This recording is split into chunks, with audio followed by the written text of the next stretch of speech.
Okay, I had to wait for the boss to give me the go-ahead. That's Erin Hart. She runs our E18, our production company at the IFF. So I take my cues from Erin. But no, I hope this morning was informational. I hope everyone was able to take something out of it. You heard General President Kelly talk about it. I don't think it's any secret. The IFF, we have some differences with the NFPA. Most specifically, we have some differences with the NFPA processes. That doesn't mean that we ignore the NFPA. In fact, General President Kelly has asked me to increase our participation, and we have. So we have increased our participation within the standards because everything within the fire service is tied back to codes and standards. And we're seeing it with the OSHA regulations that are being proposed that Scotty will talk about here in a minute. They're proposing the incorporation or the equivalency of 46 NFPA standards. We have representation on 42 of those 46 standards, which is critically important because we can start to shape the OSHA regulation, but we also have to shape the standards that the OSHA regulation is referencing. And so whether you talk about our training, whether you talk about our physicals, whether you talk about our apparatus, our equipment, all that has to meet industry standards. And so it's critically important that we're involved with these standard developments. Because if we're not, then industry is controlling that narrative. And in many cases, the industry is looking for us for guidance. In some cases, no, we have battles with industry, but we need to be at that table. So I want to introduce Dave Bernswig. It's the 5th ranked CFD in the room from Columbus, Ohio. But Dave's going to take us through the NFPA process because at the end of the day, the IFF needs you. This is your organization. We're a bottom-up organization. We need your involvement. We need your involvement in these standards and these codes. And Dave wants to show you how to do that and how to be effective. And then if you're interested, if there's a standard that tickles your fancy, I want to hear from you. So, David?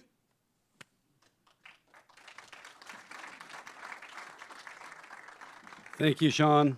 And I always get the coveted after lunch spot, so wonderful. He must really like me. Thank you, thank you.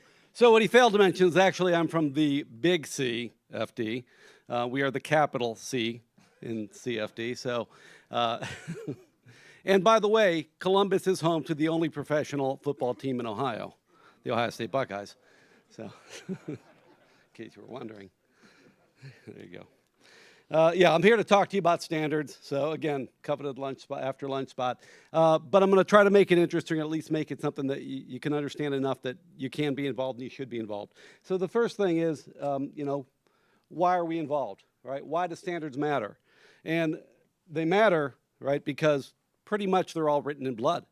Right? There's something that, there's a lot of things going on. And while we talked about, well, there's only so many, there's a very small number of battery failures, ESS failures, or EV fires that are a problem, and how much do these really affect us? Well, they affect us because we respond to 100% of those incidents, right? And we've got to be ready for them. We need to be involved. And so you need to be a voice in the process. We need to hear from you from the bottom up, from, when you're experiencing these incidents on the scene, what's going on, or things you have. If there's changes need to happen, they start in the code process. And it isn't the sexiest thing, but it is where things get done, and we need strong voices there. So I'm involved, just a little background on me. I'm involved I'm involved in 4 committees, which oversee totally about 38 different standards representing the fire service. Mostly involved in PPE, or I started out involved in PPE, respiratory protection. Got involved in NFPA 1500 and occupational safety and health and emergency responder health. And I'm also on the correlating committee, which oversees all of the PPE projects. So it's it's a lot of stuff to be involved in, but once I understood the process, learn how to work it, this is what we need from everybody, is to kind of get involved, understand what it is, and your voice can be heard. And then other people industry who sometimes has more money, deeper pockets, we don't want them to have a louder voice. And when we're at the table, everybody listens to us. They want to know what we want. Okay, so accessing the standards, the most basic thing. How do you even know where to go or what the standards are if you're told to look up something, or what does the standard say? How do you access it? There's there's 4 different ways you can get to the standards, right? The easiest thing to do is go to nfpa.org / and then the number you're looking for. So if you're wanting to know about SCBA, historically you'd be looking at 1981, but there's one other piece that's kind of changed in the last several years, and that's the NFPA consolidation, where they've kind of, we have our old numbers there. So 81 is like SCBA, and 71 is your turnout gear, but now they're consolidated and they're in one document called 1970. So you have to know kind of where to look for some of these things. But once you know what the standard is, you can go to it. The doc info page is free. I'll show you what these things look like. Like I said, it's just nfpa.org and then the / the document number. The National Fire Code Subscription Service has been around for a long time. You can subscribe to that, have access to all the codes. I'll show you what that looks like as well. And then the newest thing is NFPA Link, which is also a paid subscription, but it's really user-friendly, and you can actually, kind of see all your standards. You can search things very easily, save things. You can copy, you can print, you can share with it, which is a nice feature. And then there's the old school print edition. Still around, you can order paper copies, but they don't update automatically. So if something happens midstream on a standard, if there's a change in the standard or corrections or what's called a TIA, we'll talk about it, a temporary interim amendment, you need to know those things are going on. So if you want to reference the most current version of the standard, electronic is the best means of doing so. So the doc info page, if you go to that again, like nfpa.org / in this case 855, which is installation of stationary energy storage systems, you'll get a page that looks like this. Is there a pointer on here? Okay, don't worry about it. Well, maybe the bottom. Okay, so on the bottom there, you see current and prior editions, next edition, technical committee. Those are all tabs you can go to, and you can kind of see what's happening in those areas. If we look at the current edition, we want to look at it. This is kind of what you're looking at with the free access. You can easily look things up or kind of scroll through it, find the sections you're looking for. It is, real-time current, but you can't print, you can't copy. You can take a screenshot, and then try to convert it with something that identifies words and changes it, but there's no real other than looking at it live. That's all you can do with the free access. You can buy it on the bottom there. NFPA Link, once you have the subscription, and it's pretty reasonable. It's like less than $200 a year if an organization does it with, I think, probably even a couple of subscriptions to it. You can save your standards, you can copy things, you can do a lot of cool things with it, but that's a handy way to do it. And then when you're looking at it again, everything's hyperlinked, and you can see kind of, where everything is there. The National Fire Code Subscription Service, you may be familiar with it. It's been around for a long time. And you got a list of the codes. You go to them, and it's going to look something like this, basically. Very similar. You can't copy. You can't print. You can't share it, but you can look at it. And it used to be PDFs, but they don't allow you to have PDFs anymore. So when you're looking at this, what are you looking at when it comes to standards, right? So standards NFPA has very strict guidelines. It is a process type system, the way it works. It follows the NFPA manual of style. It's a very big book, but basically it's got to follow some very strict rules for how things are done. Your requirements have to be a single sentence. It has to contain one shall. Doesn't contain any shoulds. No vague or ambiguous words. In the manual style, there's like a page of words that you cannot use. So you can't use certain words that are going to be vague or ambiguous. And then if you have explanatory material or shoulds, things that we should do, those will get like an asterisk next to the number, and that tells you that there's explanatory material, and you can have those in the back as shoulds. They're not requirements. So something else you want to think about in the beginning of every standard, there's a section called Origin and Development. Very interesting to look at the history of the standards. And what they do is every time a new edition comes out, they update with some of what's happened in that edition, what's changing. And you can go back and look historically from the original standard up through the current edition, what changes are taking place, the major changes in the standard, and what issues the fire service is grappling with. It's kind of interesting stuff to look at. When we're looking at the document itself, like I was saying earlier, if you look at that 6.2.2, And when we talk about the numbers, we say them that way. We're looking at 622 or 6212, and then that's how you kind of know what section you're looking at. But if you see the asterisk there, if you click on the asterisk, it would take you to the annex material. In this case, we're talking about it was the requirement here in 622 talked about the fluorescence on the garments and the requirements that were involved in that. And then it also in the annex it mentions about how for roadway safety you have to have a higher level of conspicuity. I think that's the word. The high visibility requirements, and that they follow the U.S. Federal requirements on that. And there are some exceptions for that, and that's addressed in NFPA 1500. Process-wise, right? So you have some things involved. The part of the process, you have a technical committee. A technical committee is the consensus body, right, that develops the standard together. It has approximately 30 members on the committee, and they represent different interests, and I'll show you what those kind of interests. There has to be a balance of interests. No more than 1/3 of the committee could come from a single interest category. And in order for proposals to move forward, the committee needs a consensus. A consensus is really, more than half the committee. And then the other important thing, if you're interested in being involved in the committee, you don't need to be a member of the NFPA. It is helpful when we get to what's coming up here in about a few more weeks, right? Or next week. Next week, we're going to the annual convention, and there's what's called the technical session. If there's challenges to the standards, you got to be a committee member to be involved in that process and either speak for or against the challenges that are being proposed for different standards. Here's the interest categories. So the fire service can come from a handful of these. Usually, you're going to show up as user or labor. If you're looking to get on a committee, it's a good idea to look at the committee roster, the membership, get an idea of, okay, what are they heavy on? When I applied to committees, my first committee was respiratory, was full of users. I applied as a labor. I was one of the first labor people on that committee, and it was easy to get on. I got moved ahead of the queue, basically, because I had those requirements. I was going as labor. Enforcing authority can sometimes be the fire service. If you're like a safety officer, that may be the case there. Making changes, it's a 4-step process. Public input, public comment, the NFPA technical meeting, which is next week, and then the Standards Council action. And I'll kind of breathe through some of these things pretty quickly. Public input is when the standard is open for... We're getting a run?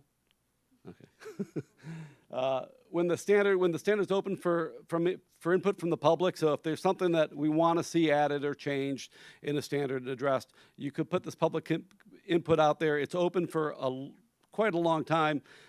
It's a 5-year revision process, and if you submit a public comment, you can do it online. It's very easy. I'll kind of show you what that looks like. And then the committee gets together for what's called the first draft meeting. We consider and provide a response to all public input. Everything has to be addressed. And we may use the input either to accept it completely as it is, or we may take it in and as a committee work through and make it that it works better for what we feel the fire service actually needs. The committee gets balloted on that, and then that first draft is posted for the public to look at. At that point, soon after that, it opens for public comment, and then you can go in and look what changes the committee is suggesting for the next edition. You can comment on those. You can support them. You can be opposed to them. You can want to modify them a little bit. The committee meets just like the first meeting. They have a second draft meeting. They consider and provide a response to all the input, all the public comments, and they can make additional revisions to the standard. At this stage of the process, not supposed to have any new material, right? So if it's kind of there's a nexus to what's already been proposed, we can usually get that through. But if there's something completely different that hasn't been brought up before, you missed your opportunity if we didn't address it in public comment.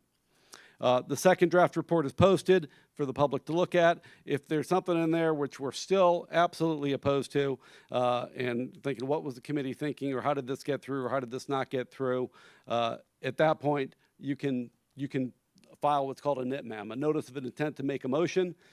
This is the motion at the annual meeting, If it's a valid motion with certain requirements that the NFPA is for the motion to be made, it becomes a committee amending motion that goes to the floor. And next week, it's a very interesting process. It gets put up on the screen. It's all up or down votes, and whatever the room can carry or fail. That's the way it works. At that point, if a motion passes, what happens is it actually goes back to the committee to say, hey, the committee should take another look at this. That can be overruled by the Standards Council if they see fit to do so as well. The Standards Council is basically kind of the most important thing here is the bottom one. Standards Council is the overseer of the NFPA standards development process and the official issuer of NFPA standards. And by the way, that right there is a key piece of what is making the IFF successful so far in their lawsuit against the NFPA, because the Standards Council owns the standard. They can't say, hey, it's something the committee did, we don't have our hands on it. The Standards Council and the NFPA is responsible for the standards that they put out.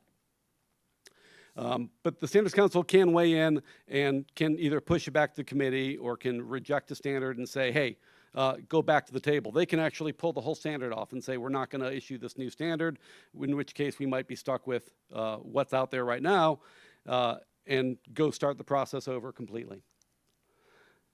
Inputs and comments, I kind of spoke about it a little bit. Same thing, doc info page is the way to make a comment.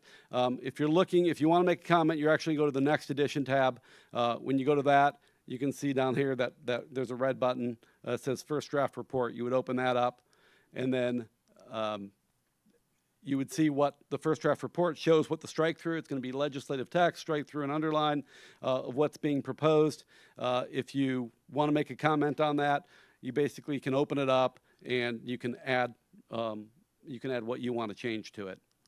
You basically highlight the box, you make your changes, and if you push to submit it, that would be a green box. I didn't submit mine, but just showing you kind of what it might look like.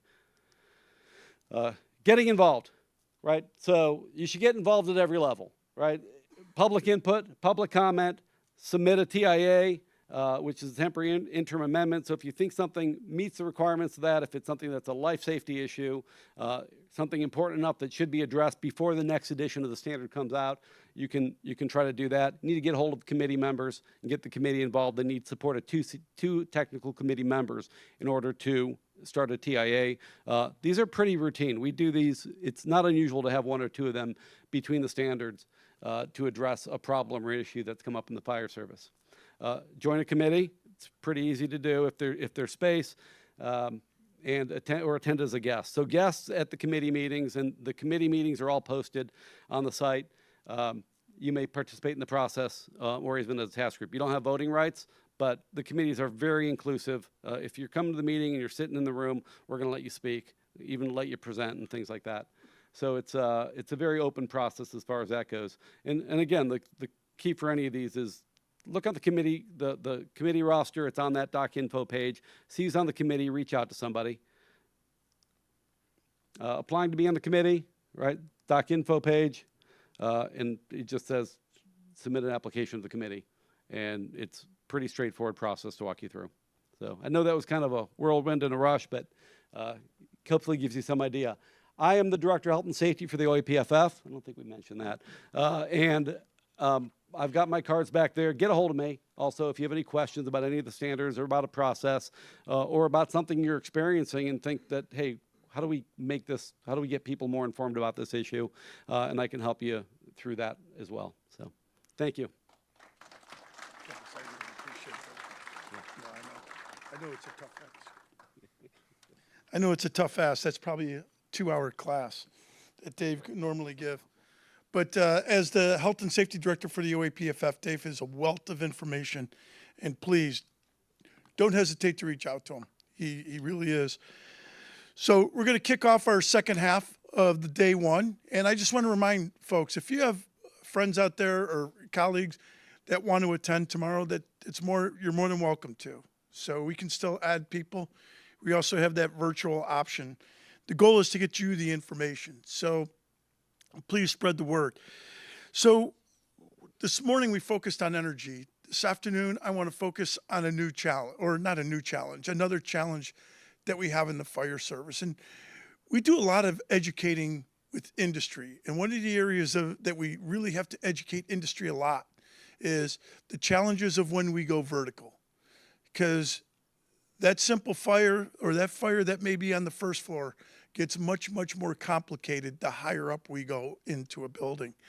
And I really wanted to bring in someone who can convey that and has a lot of experience in that area. And the first person that jumped to my mind was Chief George Healy from the FDNY.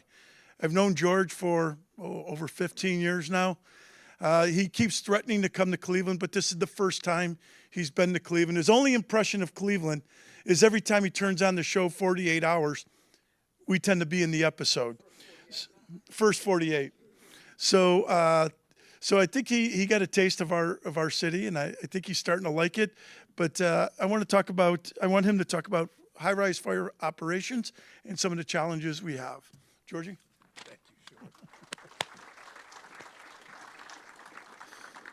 you, Sean, thanks for having me. I've been very fortunate to be a colleague and a friend of Sean's, like he said, for about 15 years, and not only spend some time in the States, but do some international travel, 1 or 2 international incidents. And I always give him a hard time about Cleveland, but I was quite impressed last night and this morning being out and about. So thank you for hosting us. So we're going to talk a little bit about the High Rise Challenge. And like Sean said, we respond to incidents.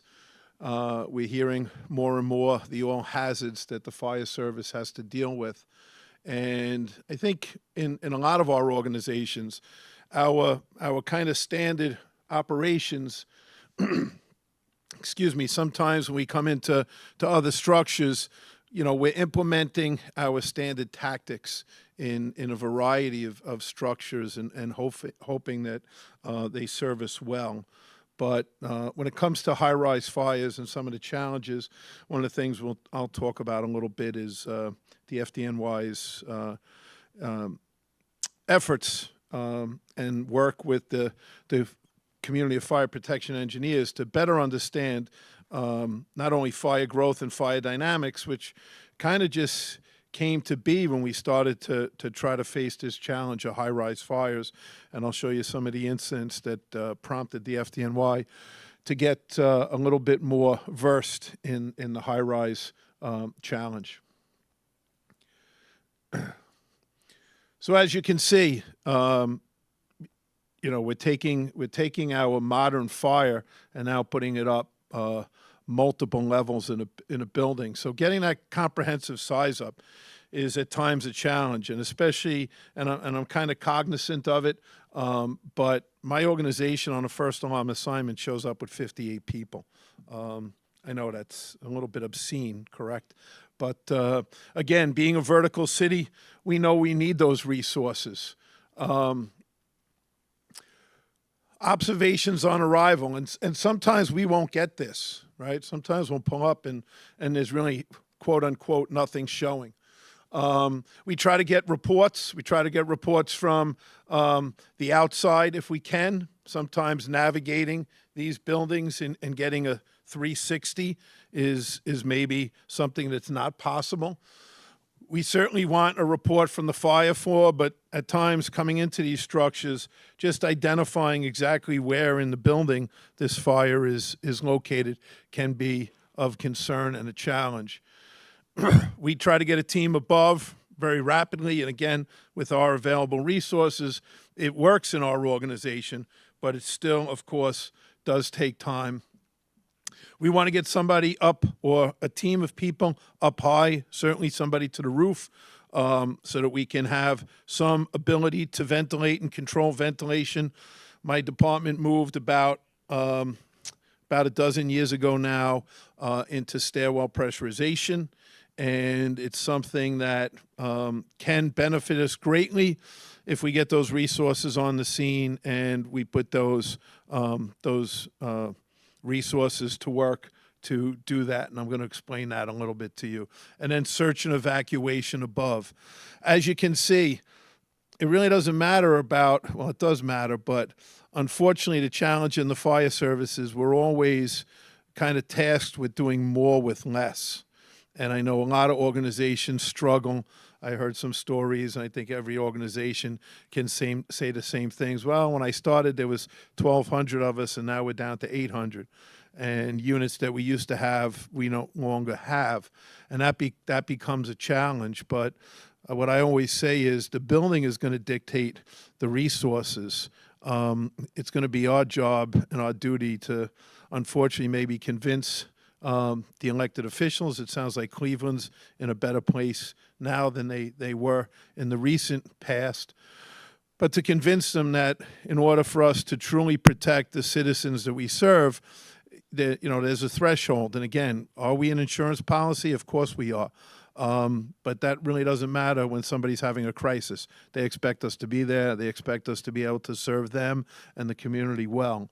And then smoke control, and I'm going to go into how the FDNY, and again, partnerships, being involved with other departments. Sean got involved very early on, but the partnerships and with the fire protection engineering community allowed us to do the studies, do the research, and then they weren't dictating to us our tactics. We were taking that knowledge and putting it into play on the fire ground and seeing how we could best implement the knowledge that we had learned. So our priorities, okay, and we heard a little bit earlier, the first priority should always be water, right? A dozen things can be going wrong in an incident. If we start putting water on the fire and we do that effectively, those 12 things are going to start to go right. So what's the appropriate tax strategy? And I'm going to get a little bit into, again, our history, some of the things we learned, some of the challenges we faced were wind-impacted fires. So being able to properly size up that incident, recognize, is this going to be our standard fire attack in a high-rise building, or are we going to have to start to use our alternate strategies to bring this fire safely under control? Making sure we have a dedicated water supply, a very vertical city. I know they're building some structures in Manhattan now that if the building systems fail, our pumper apparatus does not have the ability to get water up to the upper levels of that building. And of course, one of our concerns in the fire service is quite often our interactions with structures, in my eyes, tend to be at the beginning of life and towards the end of life. So when those systems are properly maintained and functioning and new, we might be in really good shape. But as that building ages and maybe occupants change and funding changes, what's going to be the status of those systems, and how can we ensure that we're going to have a dedicated water source and a viable water source on the upper level of those buildings? Having the available units and making sure they're positioned and our SOPs dictate where they should be going and how they should be operating. The use of the stairwells, the ability to maintain the stairwells for evacuation and also fire attack. We personally will designate it an attack staircase. What does that mean for us? Well, it means that at some point those doors will be open and there will be a level of smoke contamination in that stairwell. We do everything within our power.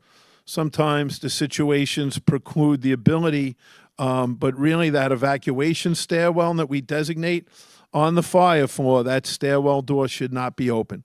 We don't want to breach that space. We don't want to give that space access to the smoke. We don't want to have heavy contamination in that space. But sometimes it's not the actions of the fire service, but civilians in the process of evacuating might just lend to that stairwell also being contaminated, which tactically and operationally becomes a significant issue for the fire service. Elevator recall and staffing elevators. Again, my organization has a lot of people. One of the lessons that we learned from some incidents that occurred in high-rise buildings but on lower floors was because we weren't utilizing the elevators for our fire attack, we did have a couple of incidents where It was not designated. Nobody was assigned to recall those elevators because it was on a lower floor. And unfortunately, we've had some incidents where civilians then wound up being able to access the elevators. The civilians wound up finding themselves in distress, and then operationally, it became a large challenge for not only the operating units, but the incident commander to deal with that. So now we have a blanket protocol that if we're not utilizing the elevators for our fire operations, that they are certainly being at least recalled and accounted for, so we make sure that unsuspecting civilians don't make their way into it. We want to get that early report from the fire sector, okay, on what are conditions. Is there an open door? We developed open door policies. If we get up to that fire floor and we open up the stairwell door, we have a heavy smoke condition in the public hallway, that should be an indication to our units that the apartment door is left open. And we are now, right away, as soon as we go onto that floor, we're entering the IDLH, we're entering the fire area, and we have protocols and procedures where we're ensuring that stairwell door is left closed so we're not creating a potential flow path until our members can penetrate down that hallway, locate that door, secure that door, and now we start making our direct frontal attack. And then problems. Okay, the incident commander has to hear what the problems and the challenges are on the fire floor so that they can support that operation and they can give the adequate resources and make the tactical decisions to ensure our members' safety, and we start to bring those problems under control. This picture I find to be, but it's realistic, folks. The picture on the right, this is from a apartment house that actually sits right behind one of our fire units. And it wound up starting on the exterior terrace of the apartment, wound up, the fire migrated into the apartment. But just look at that. It almost looks like the upper part of that stairwell has been painted black, but that's just the smoke stains from the smoke that was able to enter that stairwell. So that's going to be one of our most significant tactical issues to deal with, is that smoke control. Okay, so we have to receive those reports, get reports where we're getting smoke, and some of those reports might be flowing in through 911 to our dispatcher and having a good flow of information from the dispatcher to the fire ground incident commander. But certainly our units operating above, and that's why we put a big emphasis on not only getting people to the fire floor, but also that direct floor above. We typically break up, depending on the height of the building, 5-floor increments when we go above the fire for search and evacuation, and then, of course, that roof sector. As an incident commander, it was taught to me as a younger chief officer, the 3 R's. I'm going to reinforce my operation. I'm going to redirect my operation. Or at times we do need to call for a defensive position or a defensive stance. I'm going to redeploy my units or retreat. Okay? Doesn't happen often in our world, but certainly there are times where, you know, we're not going to fix every problem. And sometimes we have to take that other approach when there is no life in jeopardy to kind of make sure we're safely mitigating that incident, but maintaining the safety of our operating members. If there is a need to retreat, okay, or redeploy even, should be something that the incident commander is cognizant of, getting a par from our units, getting a full accountability. And as the incident commander, watching the clock, how long are we into that operation? And to me, that's one of the benchmarks, is it may be time to try something new. All right, certainly we call for more resources, however you do it back at home, transmit an additional alarm. That's always the time as an incident commander where I try to take a pause, a tactical pause in my mind, and just try to go through those 3 R's. Okay, am I calling for more help just because the incident requires additional resources? Or maybe is that a time where I should be saying, all right, we've been going with plan A for a period of time.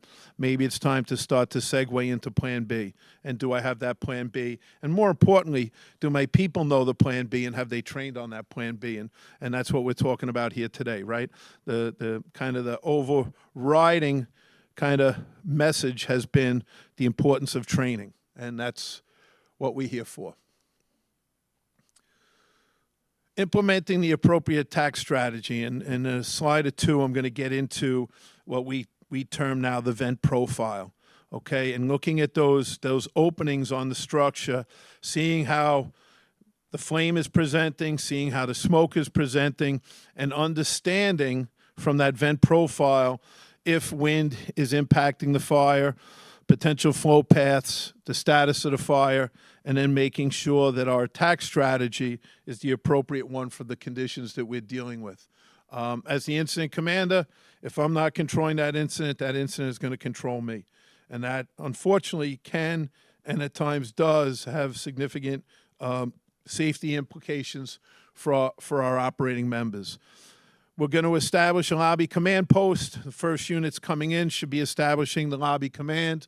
The next position we're going to look to take care of is that fire sector, which for my organization typically will be the fire floor and the floor above. That will be my fire sector. The floors above, then we're going to start to deal with. Of course, in a vertical situation, we want to get a forward staging. We're, of course, going to be utilizing the elevators, but certainly fireman service can still be compromised by water, heat, and smoke. So when I'm at that lobby command position, my expectation is that at some point those elevators might not be reliable.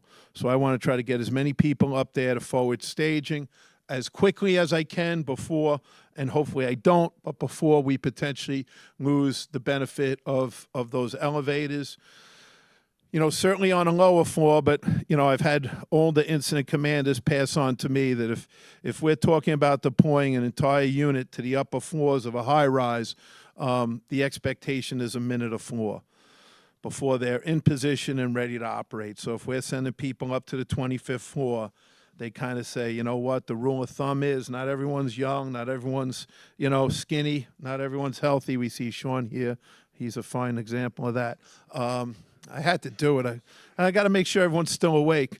But, you know, the expectation of that incident commander, and again, in order to support that operation, I have to be forward thinking. So if I have to get people up to that 25th floor, I should get the resources there in a timely manner so that we do have that reflex time. And then forward triage, because typically these operations do wind up producing patients. And then that incident duration, and the incident duration also in my mind, and again, you know, I can't provide relief on the 25th floor if the relief's not up in staging. So if we have people now on a line that are starting to run low on air, that's not the time for me to dispatch people into a stairwell if the elevators are no longer functioning, because I'm not going to be able to supply that support for my people. So these just a pretty big kind of lessons learned that we've developed over time. January of 1996, Jimmy Williams made the supreme sacrifice. For us, this is city housing, a high-rise, fireproof, multiple dwelling. Again, I'll talk a little bit more to it, but we speak to the ventilation profile. You know, we've all pulled up and we see smoke coming from a window. We see flames coming out a window. What we've tried to educate our members to is the importance. They really have to dissect that. Why do I just see that eerie orange glow in that window on the left? The window on the right, I do see fire venting, which normally we look and we say, okay, the fire's venting, and that's a conversation for another day when it comes to fire dynamics. But if we really look for that extra second, we notice those flames are not coming out the upper part of the window. Why is that? Okay, that's because of pressure. That's because this is the exhaust, the outlet of a wind-impacted fire. Jimmy Williams lost his life on January the 5th, 1996. This building also presented some unique challenges for the units that operated. It was a T-shaped hallway, and you can see that by that blue area there, that's where our staircases were located. So the upper part of that T, if you will, there were 8 apartments off that. 6 apartments. in order to access the stairs, you had to come into the other branch of that hallway to access the stairs. The day of this incident, as the crews were trying to advance, this became a wind-impacted fire. And when they tried to retreat back to the staircase when conditions deteriorated, Jimmy missed the turn. And they ultimately wound up finding Jimmy outside one of the apartments at the dead end of that hallway.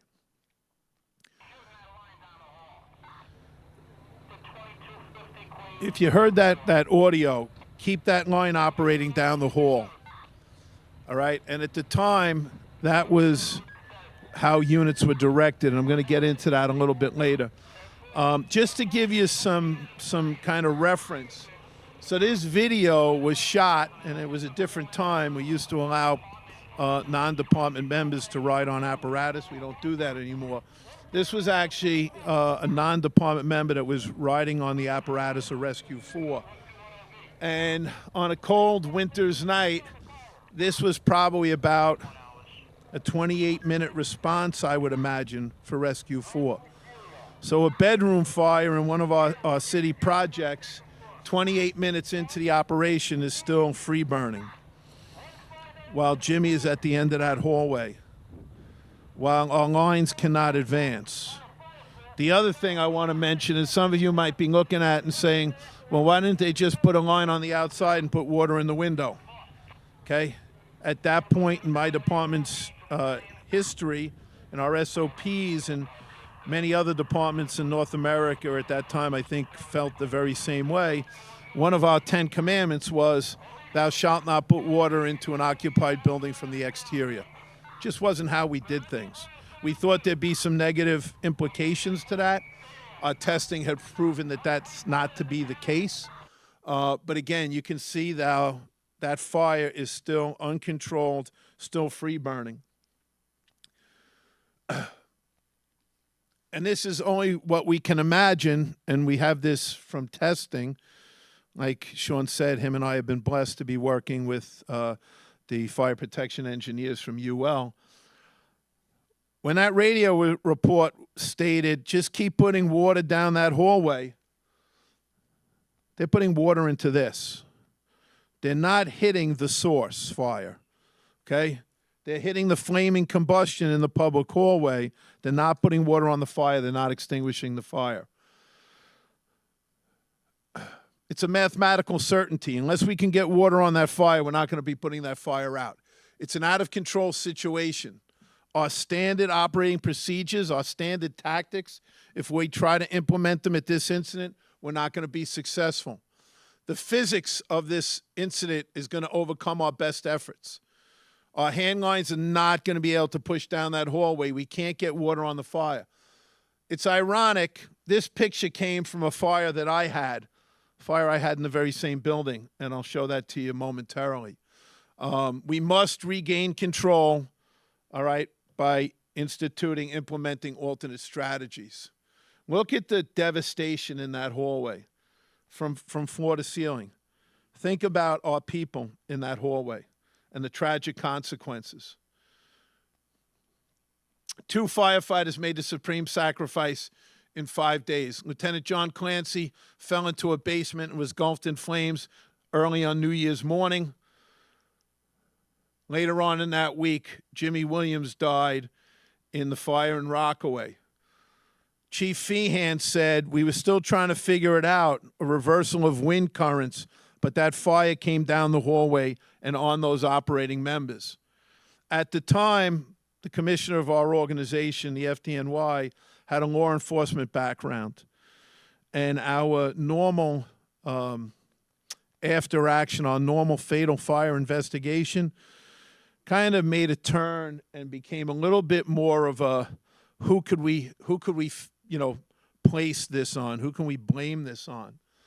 And really what came out in this report was, had this operation been conducted in accordance with FDNY policies, tactics, and procedures, it is unlikely that this tragic loss would have occurred. Having been in front of this building on a different day, being in my organization for 33 years and involved in the testing, our tactics were not prepared for this fire at that point in time. There was no mention of fire conditions, nor was there any mention of the wind. March the 28th, 1994. It's not a high-rise building. This is Watt Street. This building no longer exists. It was torn down. It was in Manhattan. It was turned into a high-rise.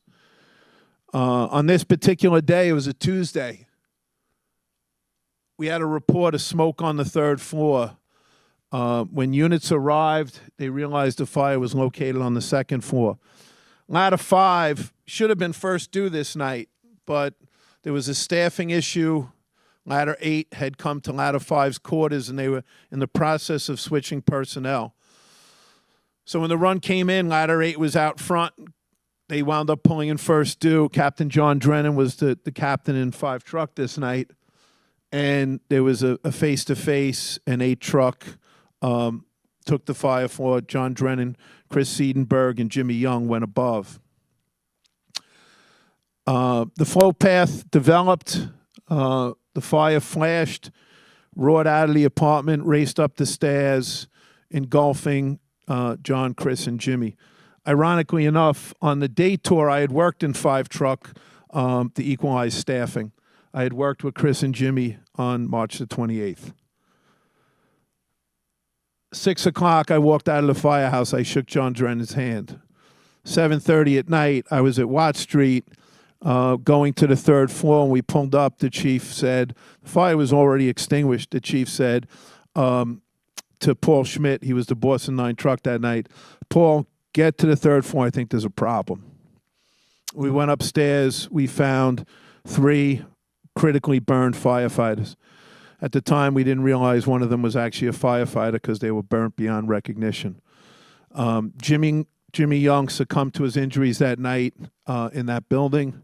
Chris Siedenberg was transported to the hospital but pronounced, and John succumbed to his injuries 40 days later to infection. The reason why I put this up, kind of not the high-rise challenge, but one of the recommendations in the report was that we worked with the standard, with NIST, the National Institutes of Standards and Technologies. A recommendation was that we should partner with NIST at the time. Now remember, this was 1994. Tragically, it was 2 years before Jimmy Williams died.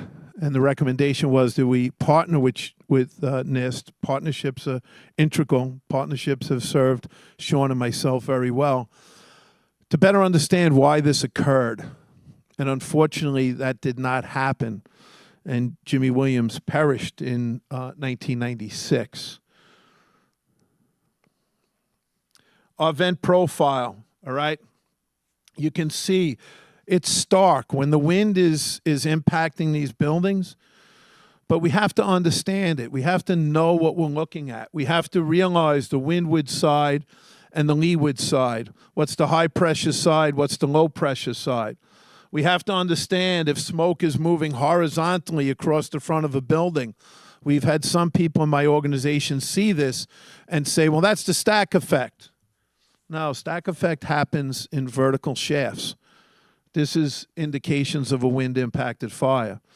This fire on the right here is actually an incident that I had in the very same building where Jimmy Williams died. On game day, you'll see what our Plan B became, because at the time, our organization didn't really have a great Plan B.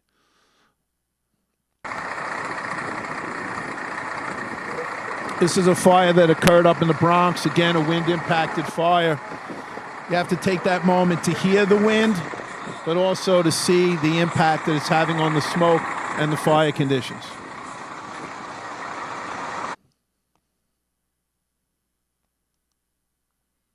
Sorry. Can you get that to play? Can you do that? Can you click on it?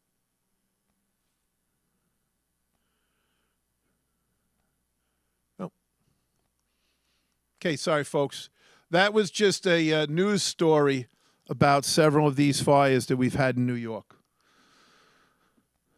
So January 2006, the FDNY returned to 40-20 Beach Channel Drive.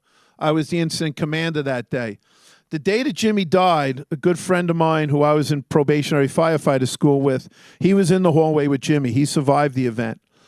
I was pretty intimately familiar with the events as they occurred on that day in '96.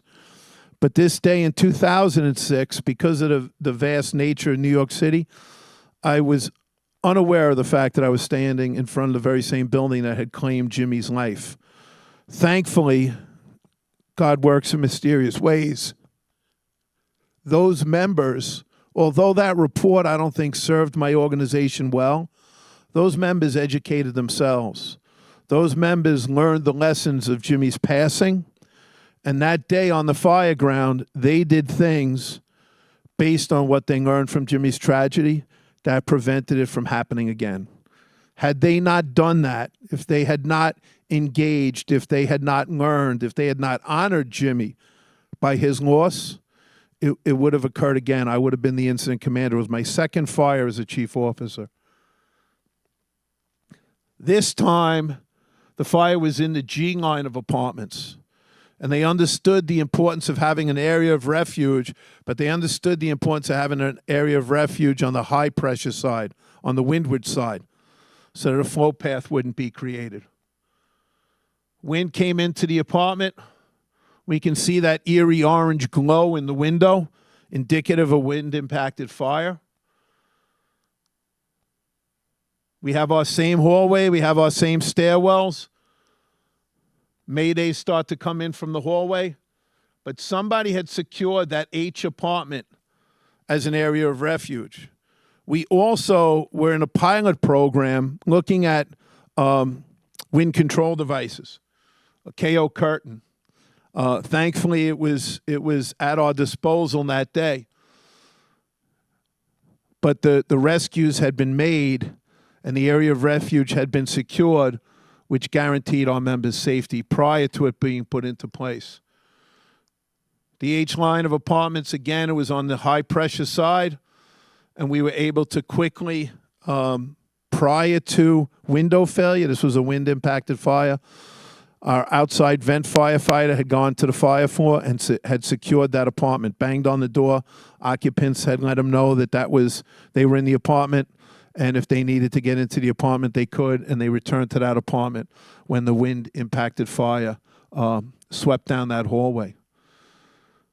And you can see that member to the left. That is not the fire apartment. That's that adjoining apartment, but had already been secured safely in that apartment. Ultimately, on game day, this is what we did. We wound up being able to reposition, and this happened well into the operation. And that fire had full possession of the fire floor. Multiple maydays were transmitted when the division showed up well into this operation because they're geographically isolated from this. He wanted to know the status of the maydays. I assured the chief that all maydays had been accounted for. And he asked me, what's the status of fire attack? I said, there is no fire attack. Fire has full possession of the public hallway. That was something he really wasn't prepared to hear. That's not something we say too often. At this incident, I think there were 21 injuries, 19 of them were burns. But thankfully, none of them turned out to be career-ending. But again, because we had learned those lessons. If you look at the gear that those members on the tip of the aerial are wearing, you might notice that their packs look a little bit sooty. It wasn't until after the dust settled. These two young firefighters were both probationary firefighters. They sought medical leave after this. But you know what? Young and motivated. We were going through people pretty quick, and when a decision was made that this was how we were going to extinguish the fire, we looked around and there were two young lads who said, "Oh, we'll do it." And we sent them up the ladder, and we didn't realize that they were in that hallway when things went bad. And they were probies. They didn't think they should get online to see the ambulance, so they came back down into the lobby anxious to go to work. And might not look pretty. Might be safer ways of doing it, but we came up with this on game day, and we put water where we needed to put it, and it worked. And we, at that point, were able to successfully bring this incident under control.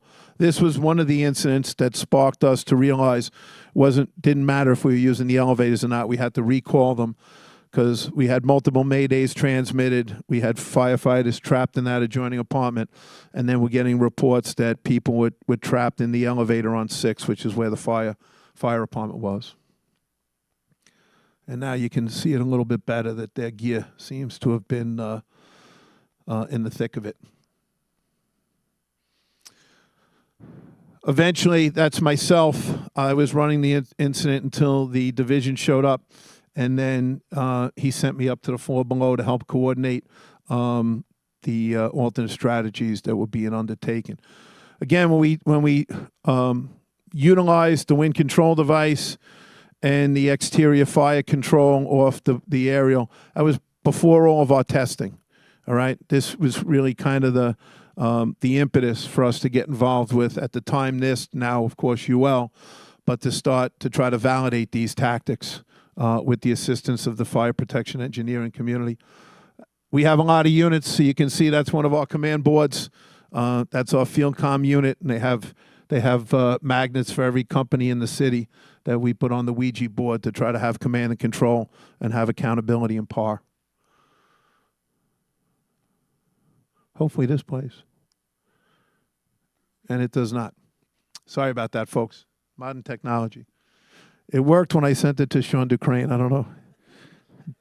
Damn you, Sean. If wind is a factor, we have to make sure our policies and procedures account for that. At the time when these fires occurred, we did not have that tactical knowledge. And it's vital that we understand fire dynamics.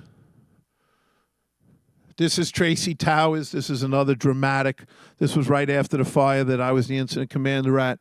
And again, it was just another fire in a long line. And some of these fires, like Jimmy Williams, Vandalia Avenue, we lost Cavallari, Bohan, and Bop on a wind-impacted fire in a fireproof multiple dwelling. Unfortunately, the New York City Fire Department has a tragic history up until 2006 in these high-rise buildings. Hopefully now that we've trained and educated, we can prevent them from happening in the future. And again, partnerships and the importance of having friends.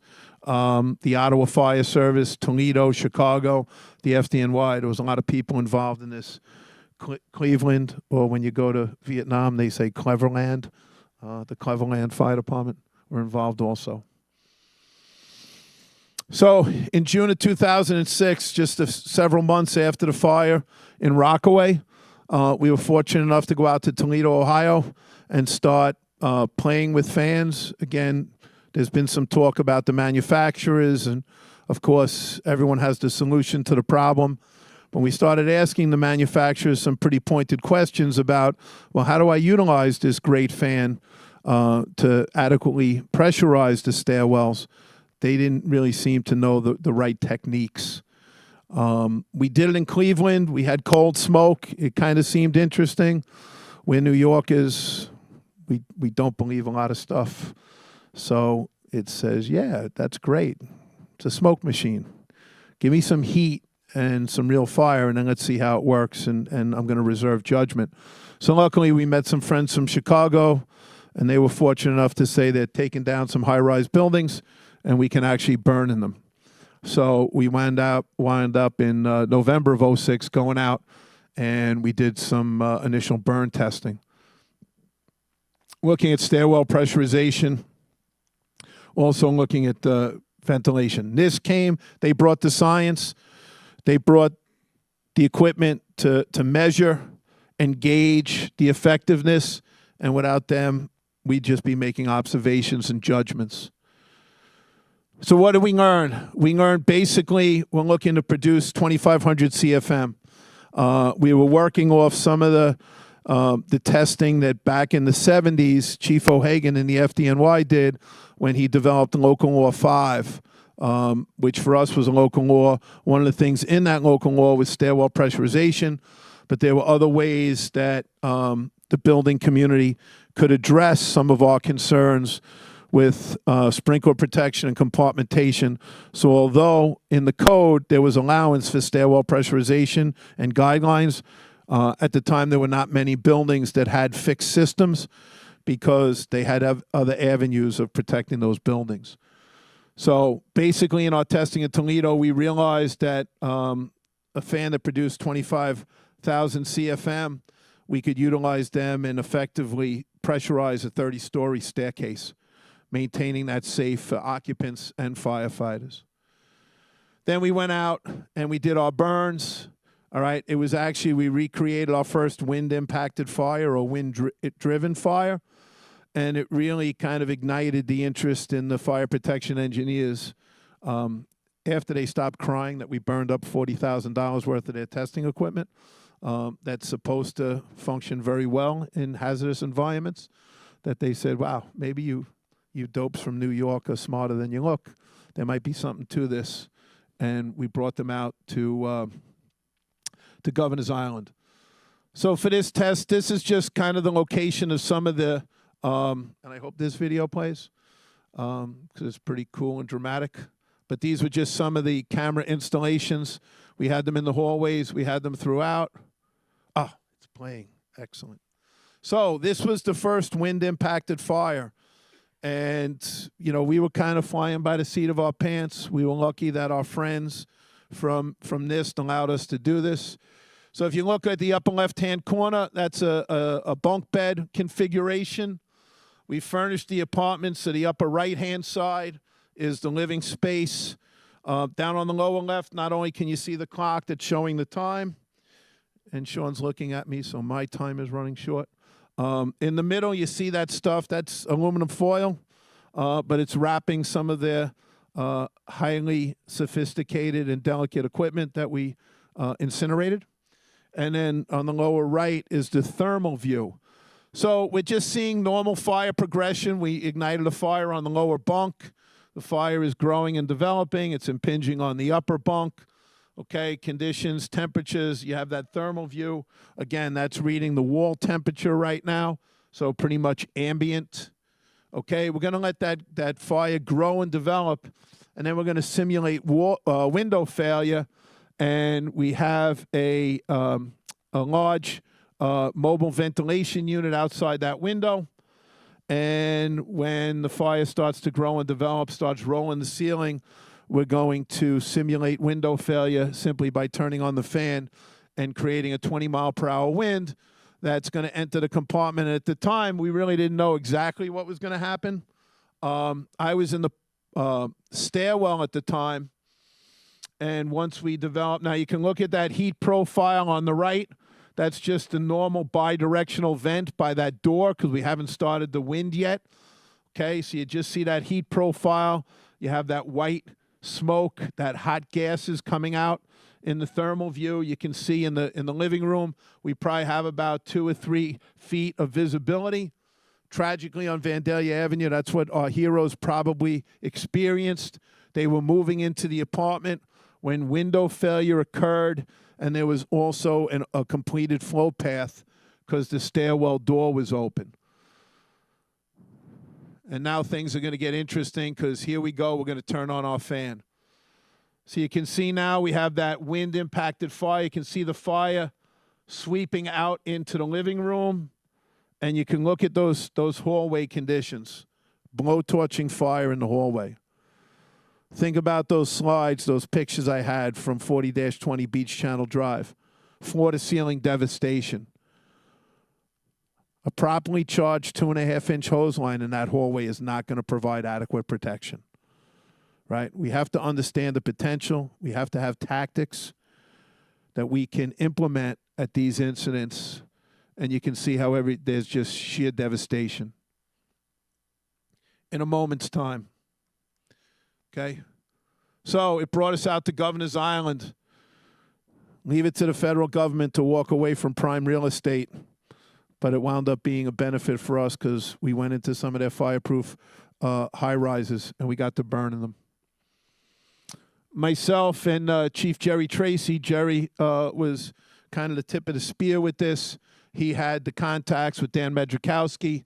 Our incident management team came in and ran this. The infrastructure at that island had kind of fallen into disrepair, so we had to have water supplies established, and we were able to conduct 18 full-scale tests looking at wind-impacted fire conditions. We were trying to look at and really develop, because at the time there was not anything that we really had in place, alternate strategies and tactics, whether it be deploying a curtain, flanking tactics, how we could control and manage the wind with curtains and blankets, and how we would extinguish and control these fires. We developed a high-rise nozzle. At the time, we had reached out to some of the manufacturers, asked them what they had. Like we've spoken about, they love to sell stuff, and they sent us things that I wouldn't set up in my backyard for a kid's party at the time. So we wound up developing our own tools. Interior control, if it's possible. If not, we have to be able, and we can do it, and it's safe to do it, exterior fire control. So here's just an example of one of our tests. That thing in the corner that you see there, that red thing, that's our fan. You can see the vent profile on the windward side. Even if there's a little bit of flames coming out, it's coming out the lower part of the window. It's overpressurized. The other window on the right, that's the living room window. That's the exhaust. And also know in this test, the door to the fire apartment to the public hall was open. The door from the public hallway into the stairwell was open. And the bulkhead was open. All right? There can be multiple flow paths. That happened to our heroes on Vandalia Avenue. Okay? Fire split the vent. It went both ways down the hallway because both the attack and the evacuation stairway was open because civilians were being evacuated.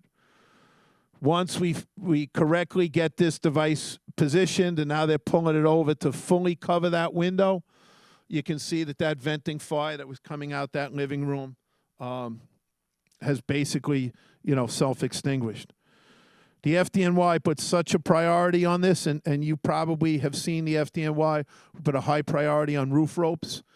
The roof rope was always the tool of our first due roof firefighter. And after this testing, and there was a lot of debate, tradition, fire service, that's my tool. You can't take that rope away from the roof firefighter. But we designated the second due to take the rope. And our first due in fireproof multiple dwellings takes the curtain. Any reported structural fire. Doesn't matter if there's wind. First due, roof firefighter takes the curtain for any reported structural fire. Like I said, we didn't really get great response from tool manufacturers. Look at that window on the left. That's the public hallway. That's what we saw in that earlier video also. This is something on the floor below our research and development designed. It's actually at the time just electrical pipe conduit that they bent back on a 65-degree angle. You can see our wind-impacted fire in the bedroom. That public hallway is about 75 feet from that bedroom. We don't get it in the window yet. You just got to push that nozzle out a little bit further. And basically, as we start to apply water into the fire compartment, that water in the public hallway, that water into that fire compartment has an extinguishing effect on that fire that's blowtorching down the public hallway. 12 things can be going wrong. You put water on the fire, those 12 things start going right. This was firehouse ingenuity. We designed this in-house. We now have it on multiple units throughout the city. We have, and it was spoken of earlier, some of you might be familiar with New York. We still use 10 codes, so our 1075 signal is a confirmed structural fire or any incident that's really going to require the first alarm commitment of resources. For 1077 is our residential high-rise response. So we increased the response, both units. We have vent support trucks that will come with our fans. We make sure we designate a company to respond with and deliver the high-rise nozzle. We have extra chief resources. We bring extra EMS resources to the scene. And then we have a Signal 1076, which would be our commercial high-rise response matrix, which, again, just, it's a little bit more robust. but I think we have like 2,000 people on duty every day. So that's a small standing army. Thank you for your time, everybody. I'll be here if you have any questions. Thank you, Sean, for all you do. My girthy friend.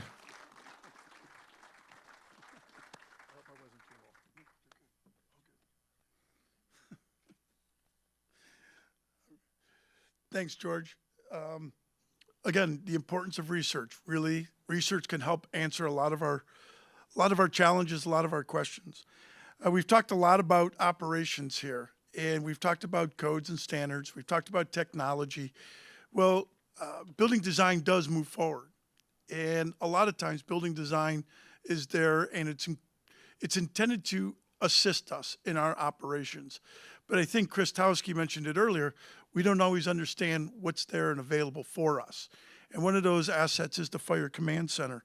So I wanted to bring an old friend, Jack Murphy. Jerry Tracy was going to be here, but Jerry's wife just had major surgery, so he's at home where he should be with his wife, and we wish her the best.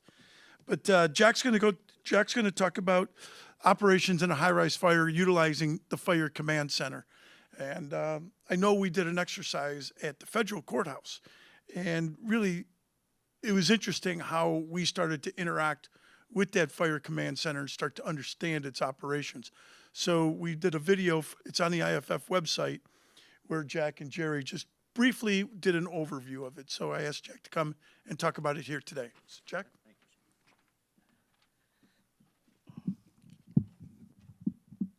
The little guy gets up, so he has to put it down. So I didn't get my stool. Jerry didn't put it in either. So my thing here today is talking about fire command centers. Basically, you're going to see a lot of the fire command centers in commercial buildings. But I'm also going to talk about fire alarm control panels that you're going to see in residential. So it's a mixture of things. And what we're going to talk about is some features. Each building is unique. I call them snowflakes. Every snowflake is different. So with the high-rise, it's the same thing. When you get down to fire command centers, they're laid out differently. Fire alarm panels, the buttons are in different spots. Look at how many manufacturers are out there. They don't put their buttons in the same spot. The other thing, they give you this window of opportunity. It's like this. You have to read that. Is that what came in before I came to the scene or after I came to the scene? Then you have to learn to scroll down. So a little hidden thing about manufacturers, these panels are only good for 15 years, basically. There's nothing written in the code said you have to replace it. But after a while, you need to put Band-Aids on it. Then they stop making the product. So some of these things I'll point out in the slide program. We gave you a handout here. It's on your, you could put these QR readers in. On the left there is the program itself, all right? And on the right here is the handout. In the middle, it's just this one little book that Jerry Tracy, an deputy assistant chief of training, retired Jim Murtaugh wrote. It's high-rise buildings, understanding the vertical challenges. Some of the comments I got back said that this is a Bible. It's 704 pages. This is a cumulative of our experiences. All of us together have over 110 years experiences in these buildings. 2 guys on the outside, me on the inside. I ran buildings in New York City for years. My first challenge was 3 blocks long, 20 interconnecting buildings, 4 million square feet, with 1 fire alarm zone. Until we got there, we broke it down and made it work better for the fire department. So those are my experiences. In this book here, I'm just going to talk today of one part. It's called Fire Command and Control. And we're going to talk also about building intelligence, what we have and don't have, and what we need to know. So the alarms go off in the building, and they keep going there until you get there. The next thing, do you have voice communications, or is just alarm going off? There's no consistency of alarms either. Some have strobes and voice. Some don't have that. Some have different whoop sounds. Some have still bell systems. There's no consistency across the United States. No standard in 72 on that either. And here, just talking about this for all the members and the benefits of that, just trying to give you our collective experiences with Chief Healy and other guys in New York City. We have these challenges every day in the city. Vertical cities. So here, upon receipt of the alarm, what are you getting before you go out the door? the box number, the alarms come in. And what can we do today? There are solutions out there to get a lot more information as you go out of the firehouse. So here we talk about firefighter risk reduction, all right, the battle-ready intelligence. We're dealing with Strategy 5 on codes. Dave mentioned that. On the IFC side, Strategy 5 is codes and standards. We're trying to get more buy-in from fire companies, all right? You have in your communities a new word called community risk reduction, just another word for fire prevention and public ed. We're not getting buy-in, basically, from a lot of fire companies. Local departments have voting power, and we need them to be more interactive on that on the IFC side. So we're going to talk about a little bit of this is what levels of preparedness do we have? Familiarization with the building construction, fire problems, building systems, miles and miles of building systems. In this book, there are 2 chapters on building systems. There's one totally devoted for fire protection, but there's 2 on systems. It's just mind-boggling what's out there. On the residential side, you're not going to have that many systems. But if you go on the commercial side, they're all over the place. Hotels. Who has hotels? How many HVAC systems are in a hotel? Package unit in the room? You have banquet halls, that's another one. You have restaurants, that's another one. And your halls, is that covered on 1 floor or 5 floors? So you need to know those systems way ahead of time in working with that. Evacuation issues and things of that nature. And I'll talk a little bit about what we developed in the city. Catastrophic building system failures. Water breaks and everything. A recent one we had 2 years ago in New York City on the Upper West Side, power outage. There were over 400 rescues in elevators. So how do we put this all together and make it work for us? I developed what I call a K by G, know before you go. If anybody follows me on fire engineering, this website is up there. What do you know about the building prior to going out? The other thing I encourage as you go around the city and everything, what do you do when you see a dumpster outside the building? Anybody ever get off the truck and go explore that? You go to the beginning of the building, alteration project, you see any permits? It's a telltale sign. What floor are they on? Are the occupants still in the building while they're working on 2 floors? So the dumpster outside could be a telltale sign also. There's a little piece I put together. Hello, this is Jack Murphy, FDIC Advisory Board member. I'd like to talk to the fire service about Know Before You Go campaign. I call it K by G. These are the things we've done since September 11th on getting information out there to the fire service in what I call building intelligence. In 2001, the fire safety directors in New York City developed a building information card that is actively used by the FDNY. NIST recommendations came out after the World Trade Center, as one of the recommendations was getting situational awareness into the hands of the fire service. With that, we went to the NFPA. The NFPA in 2010, we developed the pre-planning information card too. And now we're in the 2nd edition of that. What we're doing here is connecting all the dots. We went to the International Building Code and the International Fire Code in 2012, and they put it into their codes too. And one big thing that we did, we went to the ISO, the International Insurance Organization, that rates your fire department on a scale of 1 to 10. And in there, and part of the training, is building information. We need to get intelligence into the hands of the fire service now more than ever before. These buildings are changing drastically. The other thing is that technology is running ahead of the codes. There are several things out there in technology coming into the buildings, yet we have no suppression for them. So I encourage all fire departments to take a look at this and make it effective for their department. Another little thing, the United States Fire Administration said, welcome that everybody should have intelligence and do it electronically. We all have computers. How do we get information out in 3 levels? And I challenge you this. Give me basic information for initial ops, maybe 10 to 12 lines every time I go out the door. The second thing is intermediate information. How does the building work out when I come into it? If I come in the front door, stair A's to the left, stair B's to the right, that goes to the roof, this goes to the basement, that has a standpipe. Look for your elevators and things like that. And another thing, how do the verticals run? These are quick snapshots that are being taught at the National Fire Academy in the Command and Control class called QAPs, Quick Action Plans. Within 30 to 60 seconds, you should have something to get you started initially to do your fire ground attacks. Thank you very much. So this basically is what we came up with in New York City. It was passive. It's at the bottom here. It's the footprint of the building. These are your verticals. These are a 30 to 60 second read. On this side, I tell everybody, if you turn to this side, you have a job. All right? This is when the first officer comes in, takes a look at this. He can see what's going to be the attack stair, what's going to be the evacuation stair. Another thing we put together is a checklist. We can't keep all this stuff in our head. Who's out there checking these things, that these things are being done? There are a lot of things going on at the same time, balls bouncing up in the air. George said when you come in here, you have initial operations. Well, things aren't working. What's your strategy and alternate strategies and tactics? That's where Brain 2 comes in. And you have to be thinking about those things as this incident goes on. So here it is, just plain simply. If you look at this, the bold printing is what you get going out the door. There's a description, you get a size up right away on this thing. Just look at the bold, you see sides A, B, C, and D.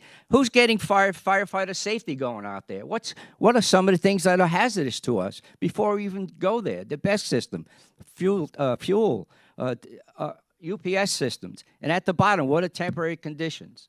These things are now electronically out there now. They are solutions for you. You need to look into that. I totally revel of getting information going out the door. The other thing, too, ladies and gentlemen, my father was on 36 years. He left. Everything went out with his helmet. We have an opportunity here to leave a database, a legacy database for everybody. We keep reinventing the wheel. We need to stop that.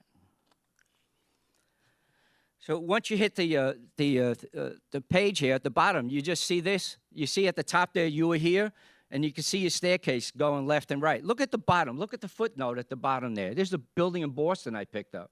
It says there, North Stair, floor 2 to 10, goes into tenant spaces. It doesn't go into a hallway or a corridor. This is a 1910 building. Do you think you want to use that as the attack stair? And here's the vertical rises here. We standardize colors in New York City. All stairs are green. All elevators are blue. HVAC systems. Look at the zone there. Everything, look at zone 3. You go from the 3rd floor to the 10th floor. We're all concentrating on fire. What about all hazard threats? Chemical release accidentally in the zone 3 on the 7th floor. Well, I need to know if we have a fire management system in there. Yes, if I do, all right, maybe I can get the engineer, or I can pressurize that floor once I establish what I have, and purge it out, rather, and pressurize above and below. All right, we're all relying on engineers, but we need to know more about these systems, too, and I'll get into that a little bit. Electronically, once you hit it, the floor plan opens up. All right, here's a challenge. Who has their first flip phone? Not one hand went up. Not one hand. We're into levels of these things way ahead of time. This is like when the horses went out, and when we got the first motorized engine in 1905, the horses finally went out in 1923. A little bit slow on the uptake. All right, coming into the building, size up here. And what you need to know, and I'll say that again, reasons for the alarm activation, the type of alarm, is it a water flow, smoke detector, duct detector, heat detector? What are the occupants doing? In a residential building in New York City, I have fire directors. We're telling them to evacuate several floors down prior to the fire department arriving there. After 9/11, we went into different type of evacuations. Confirm the announcements, all right? And I'll talk about in a couple minutes, a one-way voice and a two-way voice. What's automatic, what's manual? All right, fire safety directors. I have the distinct pleasure of having fire safety directors in New York City since 1973. All right, they go through a course at the college that I teach, 40 hours. Once we get done with everything, the fire department comes and tests you out in the building. You go to California, you have this. You go to San Francisco, you have that. You go to Chicago, they have this. On the NFPA, I sit on the high-rise committee, and what we did, we pushed down things to the technical committees, and we developed professional qualifications for fire life safety director beyond high-rises, all large events, all right? And the other thing, too, after that, we developed an emergency action plan. So go in there, 1082, remember that number, and 2800. So we have what we call building intelligent reps. Building engineers, you go to buildings, grab a hold of them, have them stay at the command center. Don't have them leave. If they need to go to do something, have an escort with 2 firefighters, make sure they come back. Otherwise, they'll disappear on you. Right, George? All right? Again, the command center's here. Acknowledge and reset the alarm. It might be one panel, it might be two. The second one is a one-way or two-way voice system. A one-way voice system is communications going out automatically. Anyone ever hear what they say? No. Better find out what they say. All right, here's one example I got a call on in Minnesota. Attention, attention, the alarms are going off in the building. This is an 18-story building. Evacuate to the stairwell. This is a residential building. So they asked me, what do you think of that thing? I said, well, obviously no one tested that one out, went there. All right, I'm looking in 72, if somebody help me out. Is there a standard on automatic fire alarms going off? What do they say? In working with new battalion chief, it's a V-shaped building. The core is in the middle. I said, you need to change that. Attention, attention. The alarms are going off in apartment 1214. If that's the apartment, evacuate to the other, in the hallway to the other side of the building. Everyone else remain in place.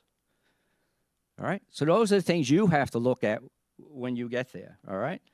Two-way voice, I love two-way voice communications. It's a manual. In New York City, we don't allow automatic ones. The two-way voice, the fire safety director gets on there. He'll announce the 3 floors, tell them to relocate down several floors above that, and everyone else, we make an all call in the building, announce the alarms are going off, and everybody stay in place. So that's a good method.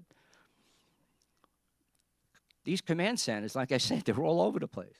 The one on the upper left there is on a wall. The same thing, the one in the middle. It has a ticker tape at the bottom. The one on the other side over here, I love this, has a PC screen. It gives me the whole floor layout and everything. It gives me the activated device.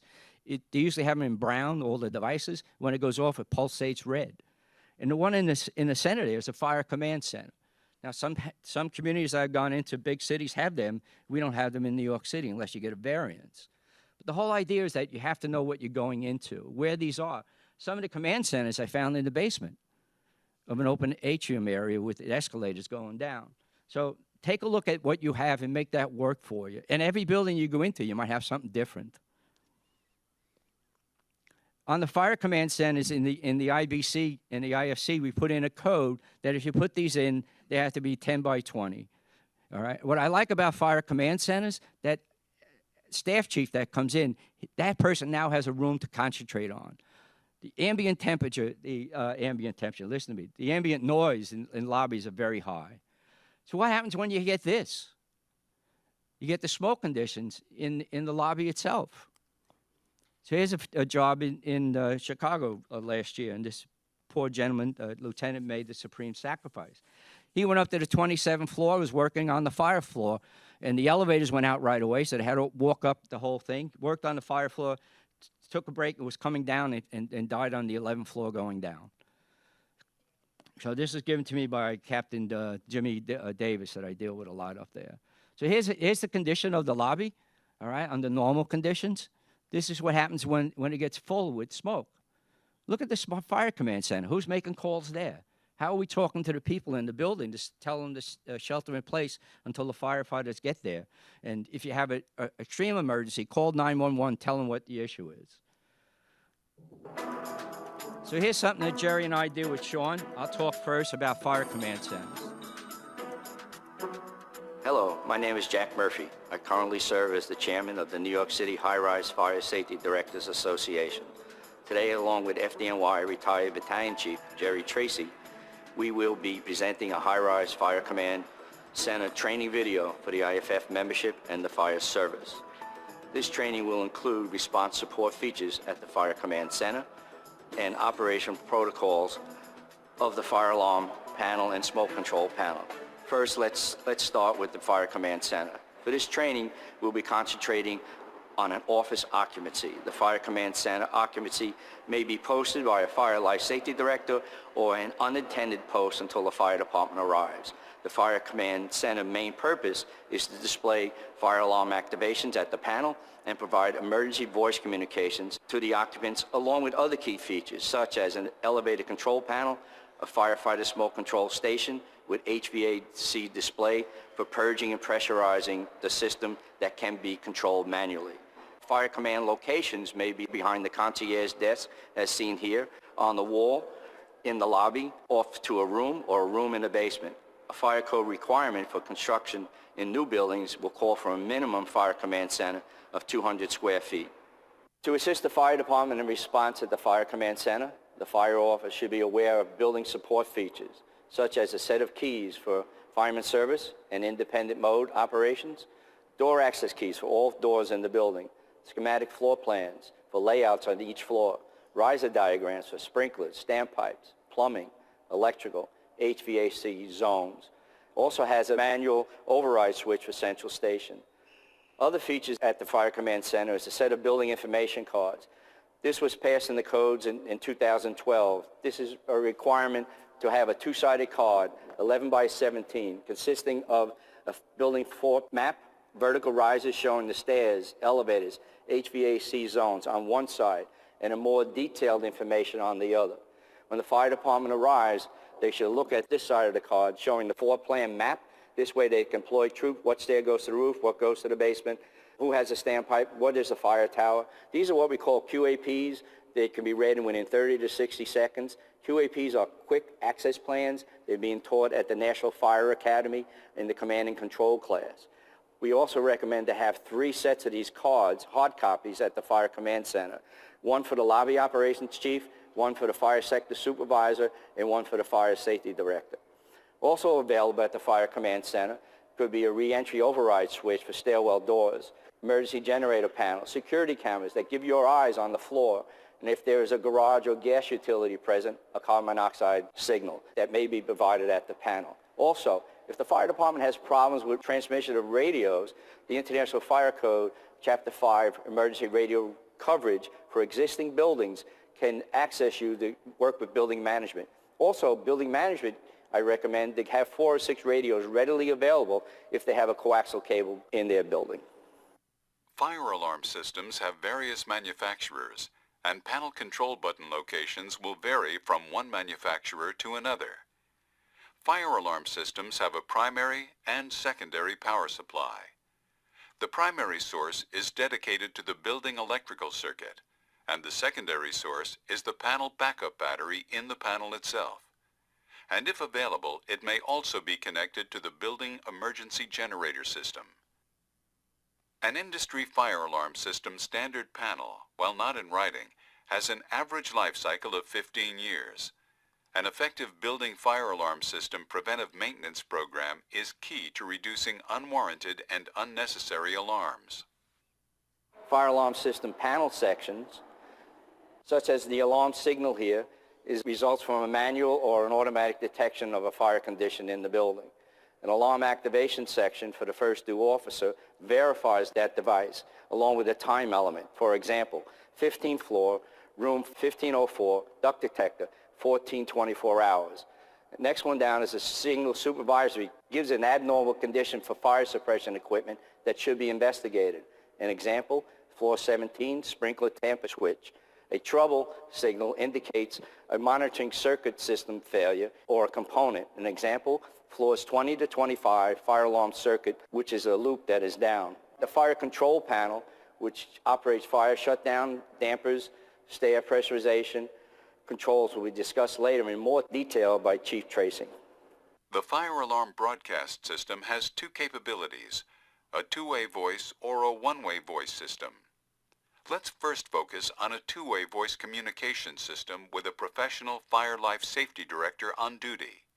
The panel will feature a microphone connected to the floor speaker system and a floor warden phone, or a fire department red plug-in phone system for each floor. From the Fire Command Center, the Fire Life Safety Director will verify the alarm location, hit the Acknowledge button, and then make the first voice communication announcement over the speaker system to the fire floor, the floor above, and the floor below. This may vary from 1 or 2 floors above and below the fire floor, depending on the jurisdiction and part of the country. The Fire Life Safety Director will then hit the Alarm Silence button, make the second voice communication announcement to the fire floor, floors above, and floors below. Once completed, they will then make a third voice communication announcement. This third announcement is called an all call. It goes out to the entire building. The Fire Life Safety Director should then assess and prepare an accurate situational awareness prior to the arrival of the first due units and upon arrival, escort the fire department to the floors. Once an all clear is given by the incident commander, the system is returned to normal. When responding to an unwarranted or unnecessary alarm, those buildings that have a fire department red plug-in phone use the plug-in system as company drill for a secondary means of communication. Here's an example of a two-way voice manual system by a fire safety director. Attention, attention. This is the fire life safety director. We have a smoke condition on the 19th floor. Will floors 17, 18, 19, 20, and 21 relocate to stair C, as in Charlie, evacuate down to the 16th floor, which is a re-entry floor. This organization will give the fire department an evacuation prior to their arrival. For a one-way voice system, its initial broadcast may be pre-recorded for the occupants, or upon arrival, the fire department will activate the manual announcements. Upon arrival, be aware that ambient noise in the lobby may affect the floor speaker clarity when noise levels elevate during an emergency response. We have given a brief overview of a high-rise office building fire command center. While the fire command center may be similar, the various fire alarm panel designs may present a unique challenge. We encourage fire companies to perform a pre-planned and survey of the fire command center and its other building features. At this time, we want to tell everybody to be safe out there. I know on that tape, if you didn't catch it, I didn't. We didn't make the correction. The fire safety director does not escort the fire department. We have internal brigades. A brigade member will take them up to the floor below. So here we come into what I call the Star Wars panel. Look at the size of this panel. It's a command center. You know, where do you start first? All right, so I'll break this down for you just a little bit. All right, this is the one I dealt with. You've seen this several times here. This is a 1.2 million square foot building, went for 2 blocks over a 6-lane highway. This is the 19th or the 20th building that went to my complex I was with. What we did here is make the panels A and B. You saw that already. But the other things, C, D, and E, are just smoke control stuff. And the whole idea, I said to the fire directors, you just read that. The George Healey's of the world will come in, put up what we call the 1620 key, and activate it. So those are some things. You take away the, how would I say, the overwhelmingness of this thing and break it down for you. A and B we're going to concentrate on, and I train people that way. And then the others are just, if you're the fire department, I'll tell you more about it. But as a fire director in the building, just look, read what happened, the dampers are closed, things of that nature. Pass that word on to the fire commander coming in. Basically, ladies and gentlemen, this is a magical mystery tour for all of us. Anyone use this? Tell me, why are we putting it in then? Nobody's trained on this. Nobody. Anybody trained on it? I'll put it out there. Every place I go, no one's trained on it. It's in there. And one person said to Jerry, well, one chief said, no, I don't do that. I get the building engineer. At 3 in the morning, you have the beat team on. They know nothing. Right? Before I left my building that I left the instructions there, how to operate this thing.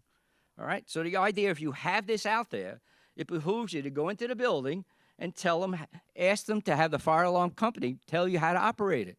Get ahead of the curve. All right? I told you about all hazard threats in buildings. So a little bit beyond fire. This is Thank you, Jerry Jack, talking about for smoke explaining management. the features of fire command centers.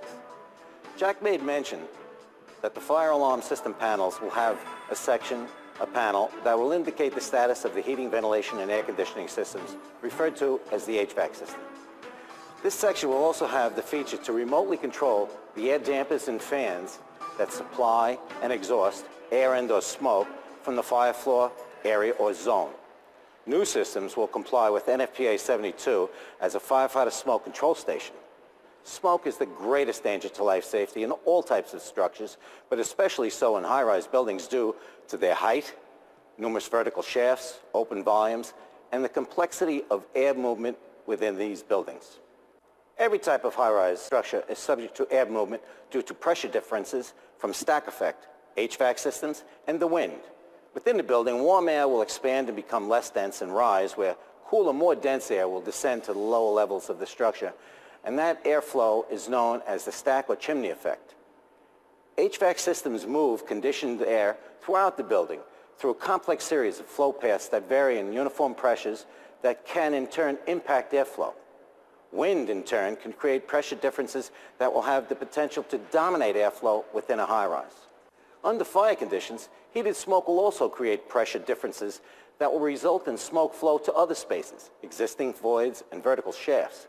These pressure differences are small, equivalent to the force needed to barely move a sheet of paper, but sufficient to move smoke along a flow path. The flow path is a route that smoke, air, heat, and flame will travel to or away from an opening, typically a window, a door, or other leakage point.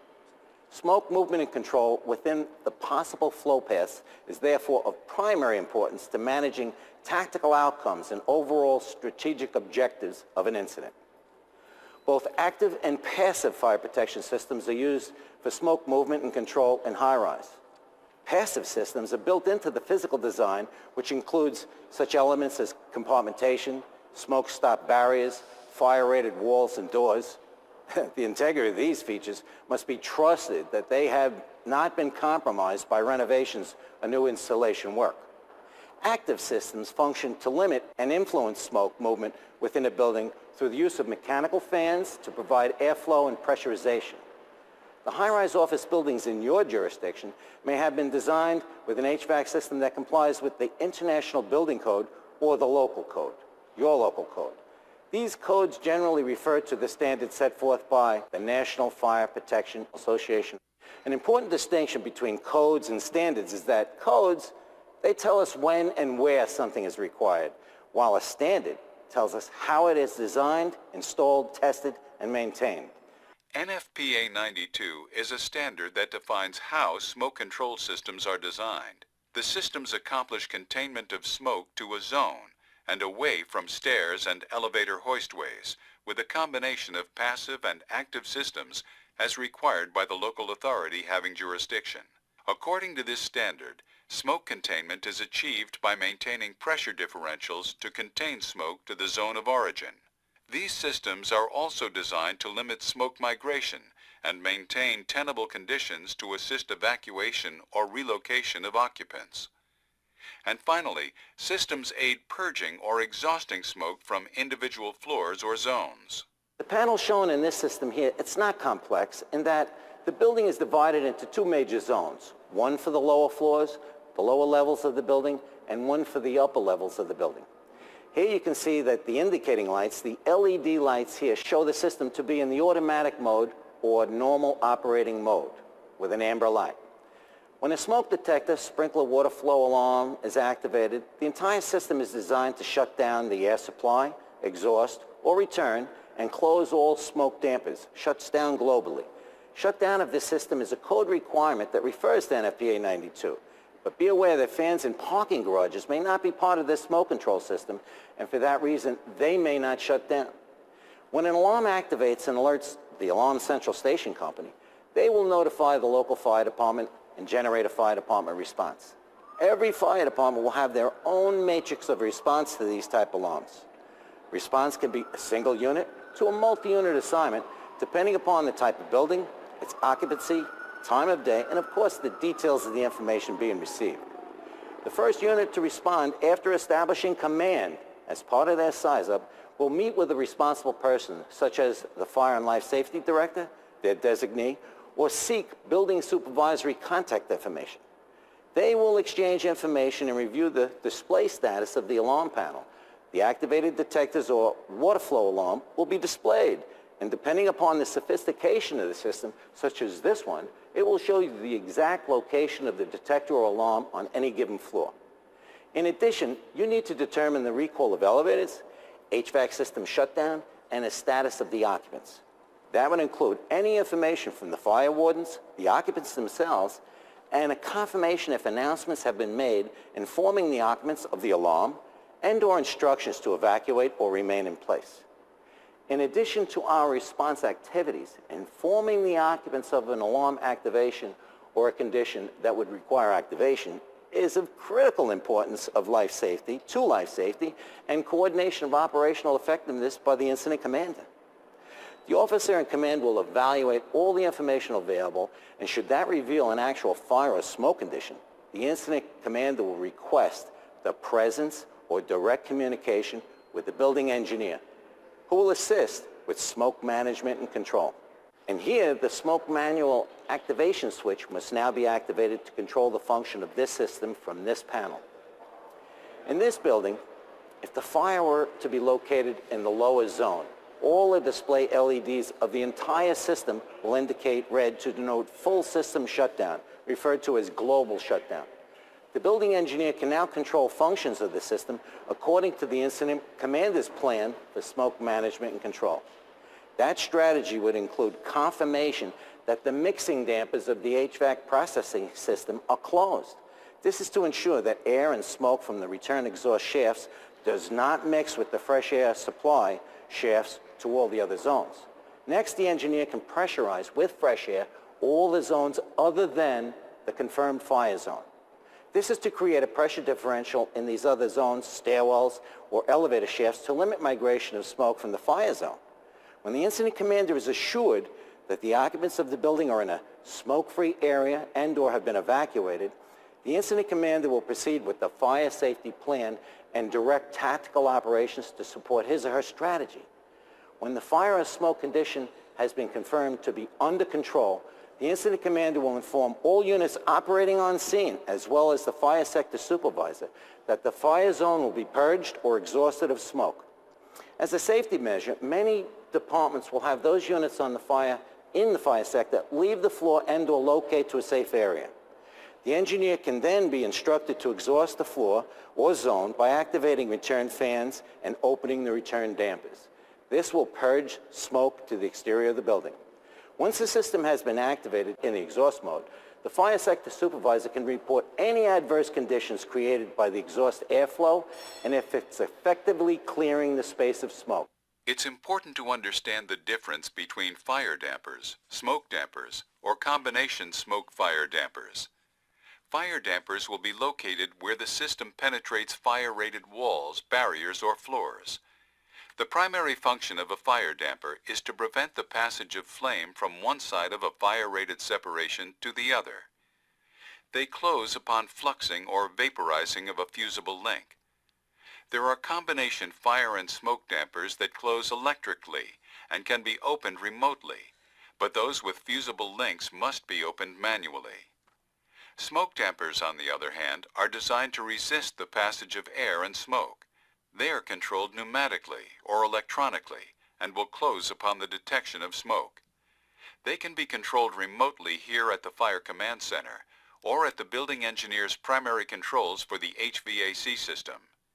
If the fusible link was subjected to temperatures in a range from 165 degrees Fahrenheit up to 286 degrees Fahrenheit, application dependent, you can assume that a fire damper would have fused. The damper will have to be opened manually in order to exhaust smoke into the return shaft. You can expect fire dampers to be located wherever the duct system penetrates a fire-rated wall or barrier. It is recommended that floor plans of the building include the location of fire dampers in order to direct members to the exact location to open the damper manually and report completion of the task. Smoke is a dangerous product of combustion that has critical influences on life safety, fire suppression practices, and property protection in buildings. Smoke movement and control is therefore of primary importance in managing tactical outcomes and the overall strategic objectives of an incident. Life safety is paramount to the mission of every fire department. We share the obligation to become familiar with the fundamental features and the diversity of fire alarm and smoke control systems. Fire service units and those chief officers who will assume the duties of command and operations should visit these buildings, not only for the development of all-hazard planning, but to become familiar with the building and its staff. These visits will also establish a rapport of understanding, respect, and cooperation. I trust that this introduction to high-rise fire and life safety protection has improved your understanding of these complex systems. It is Jack's and my hope that we have raised your awareness of the critical importance of these systems. Thank you for joining Jack and I, and we offer our thanks to the International Association of Firefighters and Underwriters Laboratories for supporting this training. Jerry does give a very in-depth thing about smoke management in these buildings, and he's a pleasure to work with. Real quick, I'll go over, take advantage of security cameras in the building. Here's a building I went into in Boston, had a riot button. What the heck's that? What it is, active shooter in the lobby, they locked the elevators out on the second floor. Take away an access to ambient temperature. Ambient noise in the lobby. Firefighters are there waiting to go up, tenants coming down. All right, that's why the value of the room. Different components to talk to here in the building. Who has a secondary alarm? I showed you the Chicago thing. They couldn't use that. In New York City, new construction, secondary panel on somewhere else. Who has plug-in phones? Anyone use them? Anyone test them out? You have a nuisance alarm going in the building. Go grab one. Go upstairs, see if it works. Right now, in the International Building Code, we put this in: emergency radio shall work in buildings. All right. Again, determine the location of the fire alarm. All right. Occupant status in the building. Evacuations. We always did in-building relocation for commercial. After 9/11, we had to come up with different evacuations called TIPS. Total building, in-building relocation, move them down several floors. Partial evacuation, take 5 floors, move them outside. Shelter in place. That's a quick acronym to remember that. Transferring command, IMS, stuff from the officer to the first 2 officers to the chief. The other thing here, incident process system. We know IMS, but how does this system work? What's the process? Remember I talked about brain 1, now going into brain 2? And recon. We need to do battle plans to get the intelligence. Get into the buildings, understand that better, create a database for that. And here's a chief that just wrote an article in the book, had issues with an old card. Wasn't updated. We have the solution for updating this on a daily basis that they can push to you before you go out the door. All right? Everything here, you can find this on the 2 slides videos on your website. And I want to thank you for this and the time rendered. We'll be back more. I know I have a lot to cover. And this book is 704 pages. I only started on page 2 today. Thanks, Jack. I know it's unfair to try to cover as much material as we're trying to cover in a short period of time. That video that he was showing, we shot that on a Saturday at Times Square, and it was one take Tracy because we were threatening him with his life if he did multiple takes. Because the workers, if you saw them in the back, they were repairing something and they had to shut down every time we recorded. So Aaron's laughing over here. But hey, we're going to take a break. I know we're behind schedule. We'll make it up in the panel discussion. Take 10 minutes, come back, and then we have 2 entertaining presenters that are going to talk about the incorporations of HVAC systems. And then we'll wrap it up. We're getting there. And then we've got a reception for you later, too.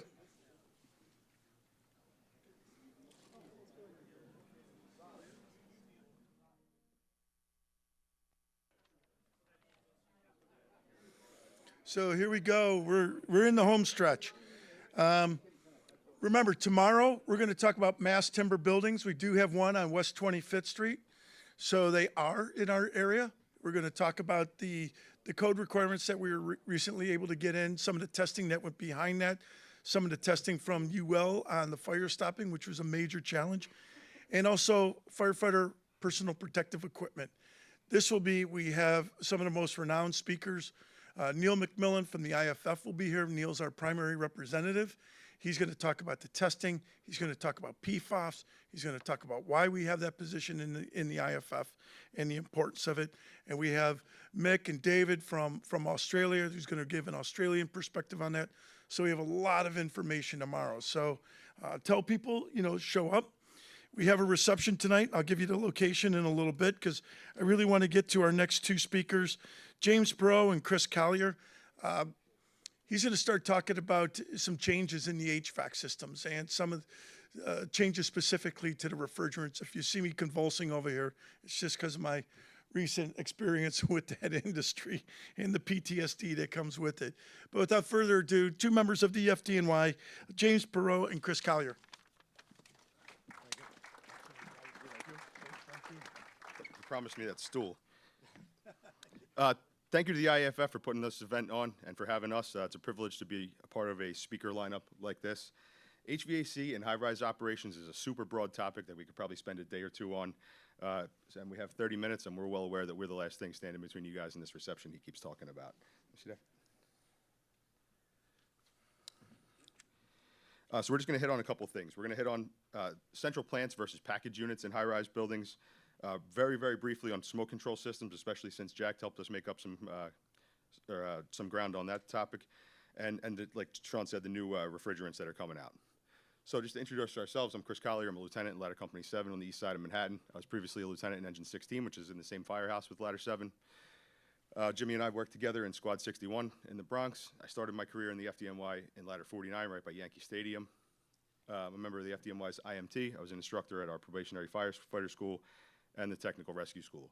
And as the chief mentioned before, that sometimes we get the eye rolls when the FDNY guys come up, because about the 58 guys on the first alarm assignment that show up in 4 minutes is not realistic to the majority of the American Fire Service. I started my fire service career as a volunteer fireman in Mount Laurel, New Jersey, which is about 22 square miles, 3 firehouses, and about 40,000 people.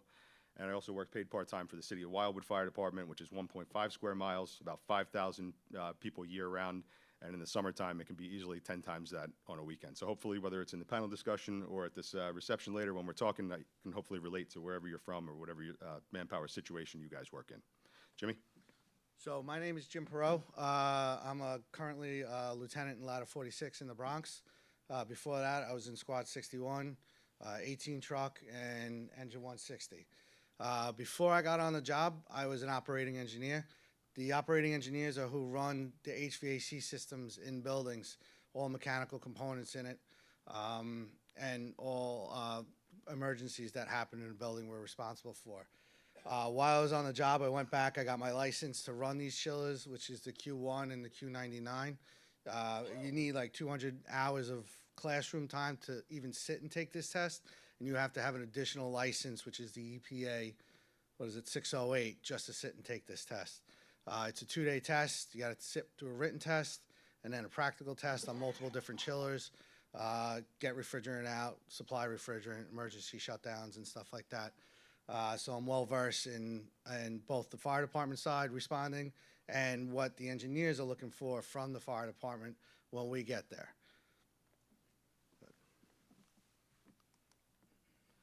I was worried about the size of the screen, so that's the QR code. If you want the presentation. I noticed the last few conferences I've been to, people were taking notes on tablets or their phones, so if you scan the QR code, you should be able to pull that up and take your notes right on there, or just save it for reference later. This screen looks giant next to him, so.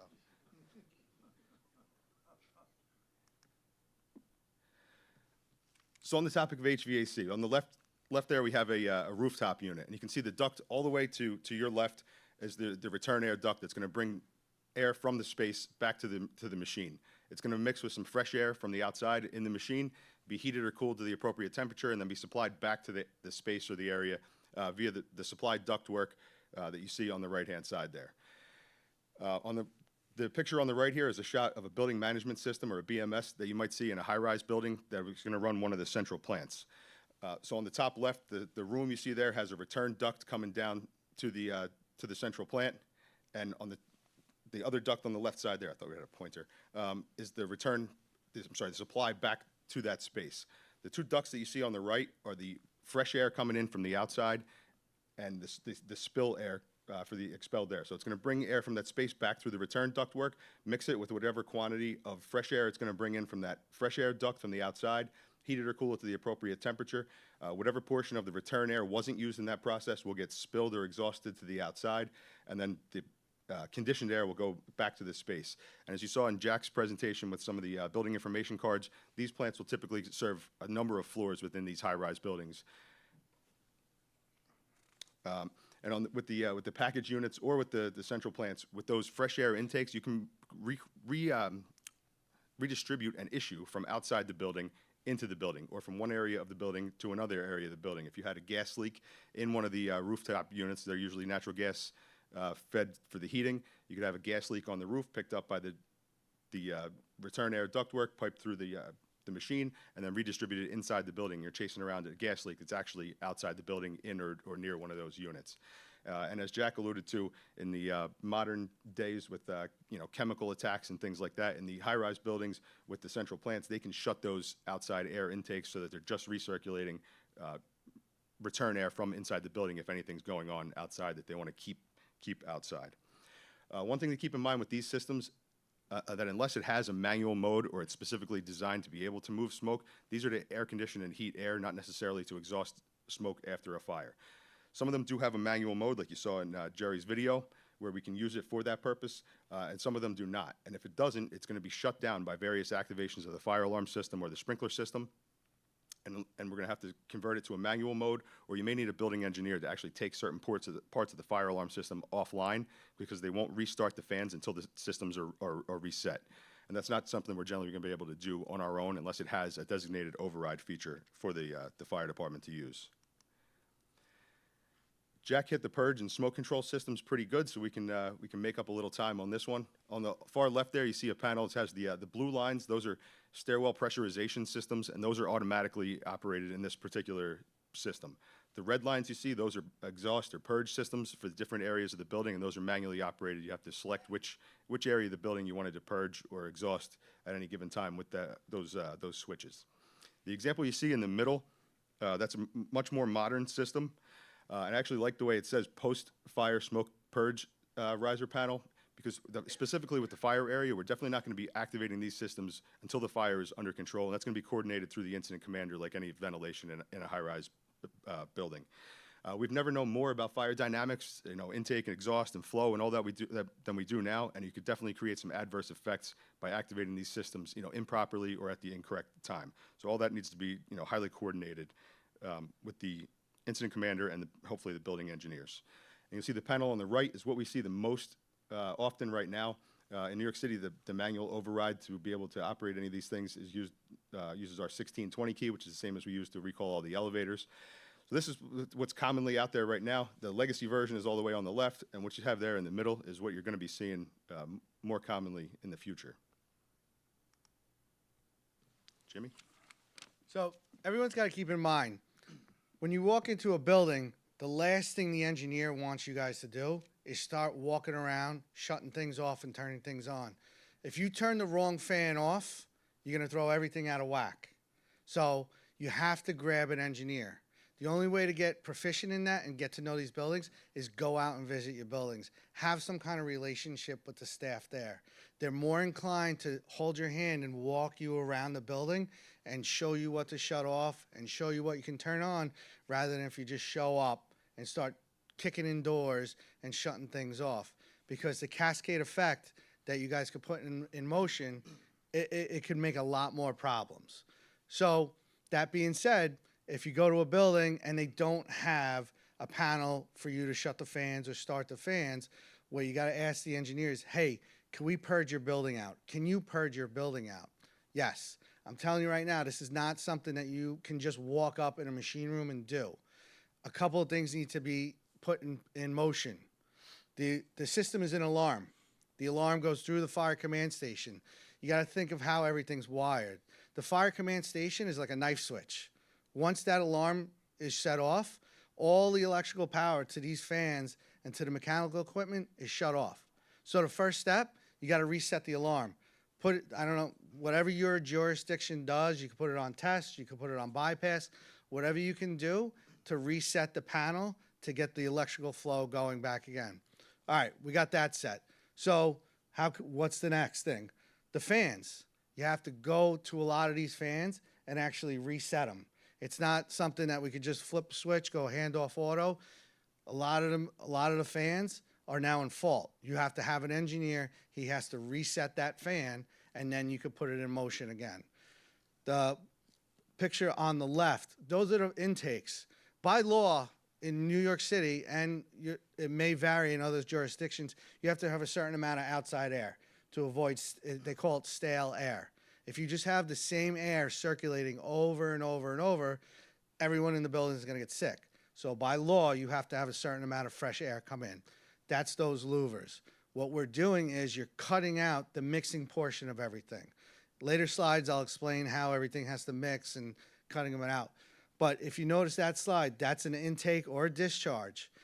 if you go and visit your buildings and you ask your engineer, hey, what if we can't get these louver open? What if we can't get that fresh air in? Is there any way we can bypass this? Or is there any loophole in the whole system? I'm not saying he's going to tell you this, but he's probably going to say, hey, if you look at the louver, there's a little motor on the left-hand side that there's a little bar coming out that's held in by a set screw. I think if you take the set screw out and put a pair of channel locks on it and turn it, you'll open the louvers. That'll get some kind of air into the plenum to get to the fans and the whole motion of getting the toxic air out and the fresh air in and stopping the mixing of it all. The top one, that's what you're going to be presented with if you don't have a fan reset in the machine room. Not only is it complicated and you got to know what you're turning on and what you're turning off, but you need the password to get on the computer. And before that, you need the key to get into the engineer's office. So I know we all have a Halligan and we all love to bend a door in half, but they're not going to be too happy. And then no matter how big your Halligan is, you're not going to get the password or the computer to work if you can't get past that. You can single out fans, or you could put a whole system in purge on this specific unit. The only way to get to know that is by visiting your building and getting to know the engineers. They want to show you this stuff. I was an engineer at one point. I want to show the fire department some of these tricks so you're not walking in and causing a little bit of destruction that's not needed. Where if I just walked with you, I could have showed you what was going on. So like Jimmy said, that's the building management system you saw on the last slide. And when we send an engineer to go to that system to reactivate fans to try and clear out an area of the building, we're going to send a member of the fire department with him so we can maintain coordination and communication, like we talked about how important that was between that engineer and our members and the incident commander. Even if there's more than one engineer and they have their own radios and they're in communication, we still have to send somebody with them. That way we have our own communication between our personnel in the machine room and the incident commander. That way we can maintain the coordination of that. So when we're conducting an investigation and we think it might have something to do with the HVAC system, it could either be a problem within the HVAC system, which is commonly a burned up belt or a motor, sometimes a refrigerant leak, but less common, or is it a problem that the HVAC system is picking up and relocating to another area of the building? So this is a run that I had a couple years ago, 1386th Avenue. It's a 21-story apartment building. You can see on the first floor there, the storefront with the green signage on the front. There is a Starbucks on the first floor, and then further down on the right-hand side, you can see there's a blue sign right there, and that's the entrance to the parking garage that encompasses the basement and the sub-basement. So I was working in ladder 2 this night. It was a summer night. I think it was around 8 o'clock. We got this run for smoke and Starbucks. It came in as a phone alarm. Somebody called 911, smoke and Starbucks, not as a fire alarm activation. Ladder 4 was first due. They get off the rig, they go in the building, and they report they had a haze in Starbucks. So I was thinking on the way there, smoking Starbucks, maybe they burned some food or something. He says he's got a haze in Starbucks. I'm thinking maybe it's a light ballast or something like that. So with that, we get off the rig and go to help them with the investigation. The 2 roof firefighters team up. They go to the floor above, and they have no condition up there. The chauffeur and the outside vent firefighter, they go around to the lobby of the multiple dwelling, and they're checking other areas on the first floor around Starbucks, and they have no condition either. And it's important to note that when Ladder 4 reported that they had a haze in Starbucks, that there was no odor. We stopped in to Starbucks to see what was going on before we went to assist with the investigation, and when we stopped in, this was about the closest picture I could find. It was a haze kind of like this, a whitish haze, no odor at all. You could see across the room, but not perfectly clearly. But it wasn't anything crazy going on at that time. So with nothing going on and the reports we got from above and around other areas of the first floor, I took my inside team and we went to the basement to start checking out the parking garage. We were taking CO readings and checking around there, seeing if it had anything to do maybe with a car or something going on in the parking garage. It didn't smell like exhaust, but we were just checking the boxes and going through the investigation process with that. We had no readings in the parking garage and no indication of anything going on in the parking garage. So we made our way into the basement underneath the Starbucks occupancy. That turned out to be the building superintendent's workshop, and we forced a few doors, got into that, continued our investigation down there. We had that same haze down there, and then we finally found our way to an air handler room. We forced the door to that, and we had a much heavier concentration of this haze in that room. We found an air handler unit, like you see in the picture on the left there. That unit was running. We shut that down. We took the cover off, and we ended up finding a refrigerant leak in one of the copper tubes like you see in the picture on the right here. So in this case, our investigation revealed that this was actually a problem with the HVAC system. It was a leak in the refrigerant, and that white haze you're seeing is aerosolized oil from the refrigeration loop. And just to keep in mind for as we're going through this stuff about the refrigerants, the older refrigerants specifically are colorless and odorless. They displace oxygen, and they're heavier than air. Turn it back to Jimmy. So the refrigerant actually has to have, all refrigerants have some oils embedded in them. You have to have an oil embedded in it for the compressor. So that's what you're actually seeing. So as Chris said, not only do you have to have the problem of the refrigerant leaking, but now you have aerosolized oil. Again, we stress it a lot. Keep your SCBA, keep your mask on when you're breathing this stuff in. You do not want to breathe that stuff in. It is not good for you at all. So this is exciting stuff. So please, if you haven't already fallen asleep, this will definitely put you to sleep. This is your loop. It's the basic loop of all refrigerants. The loop that's in your window unit is the same exact loop that's in the huge chillers that you see in these buildings. You're always going to have a compressor, an expansion device, and a condenser, and an evaporator. So two things I want to point out. Everything below the evaporator condenser, that's going to be a gas. The refrigerant loop is going to be a gas below that. Anything above the condenser and the evaporator, that's going to be a liquid. So if you have a line break at any point in this system, depending on which side it is, you're either going to be dealing with a gas, or you could be dealing with a liquid on the, how short are you? My God, man. Shrunk since we got here.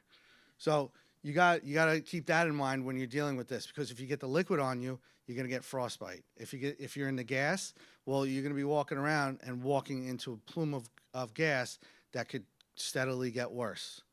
The way it works is the condenser and the compressor, that's what's on the outside of your window. That's what's on the outside of your house.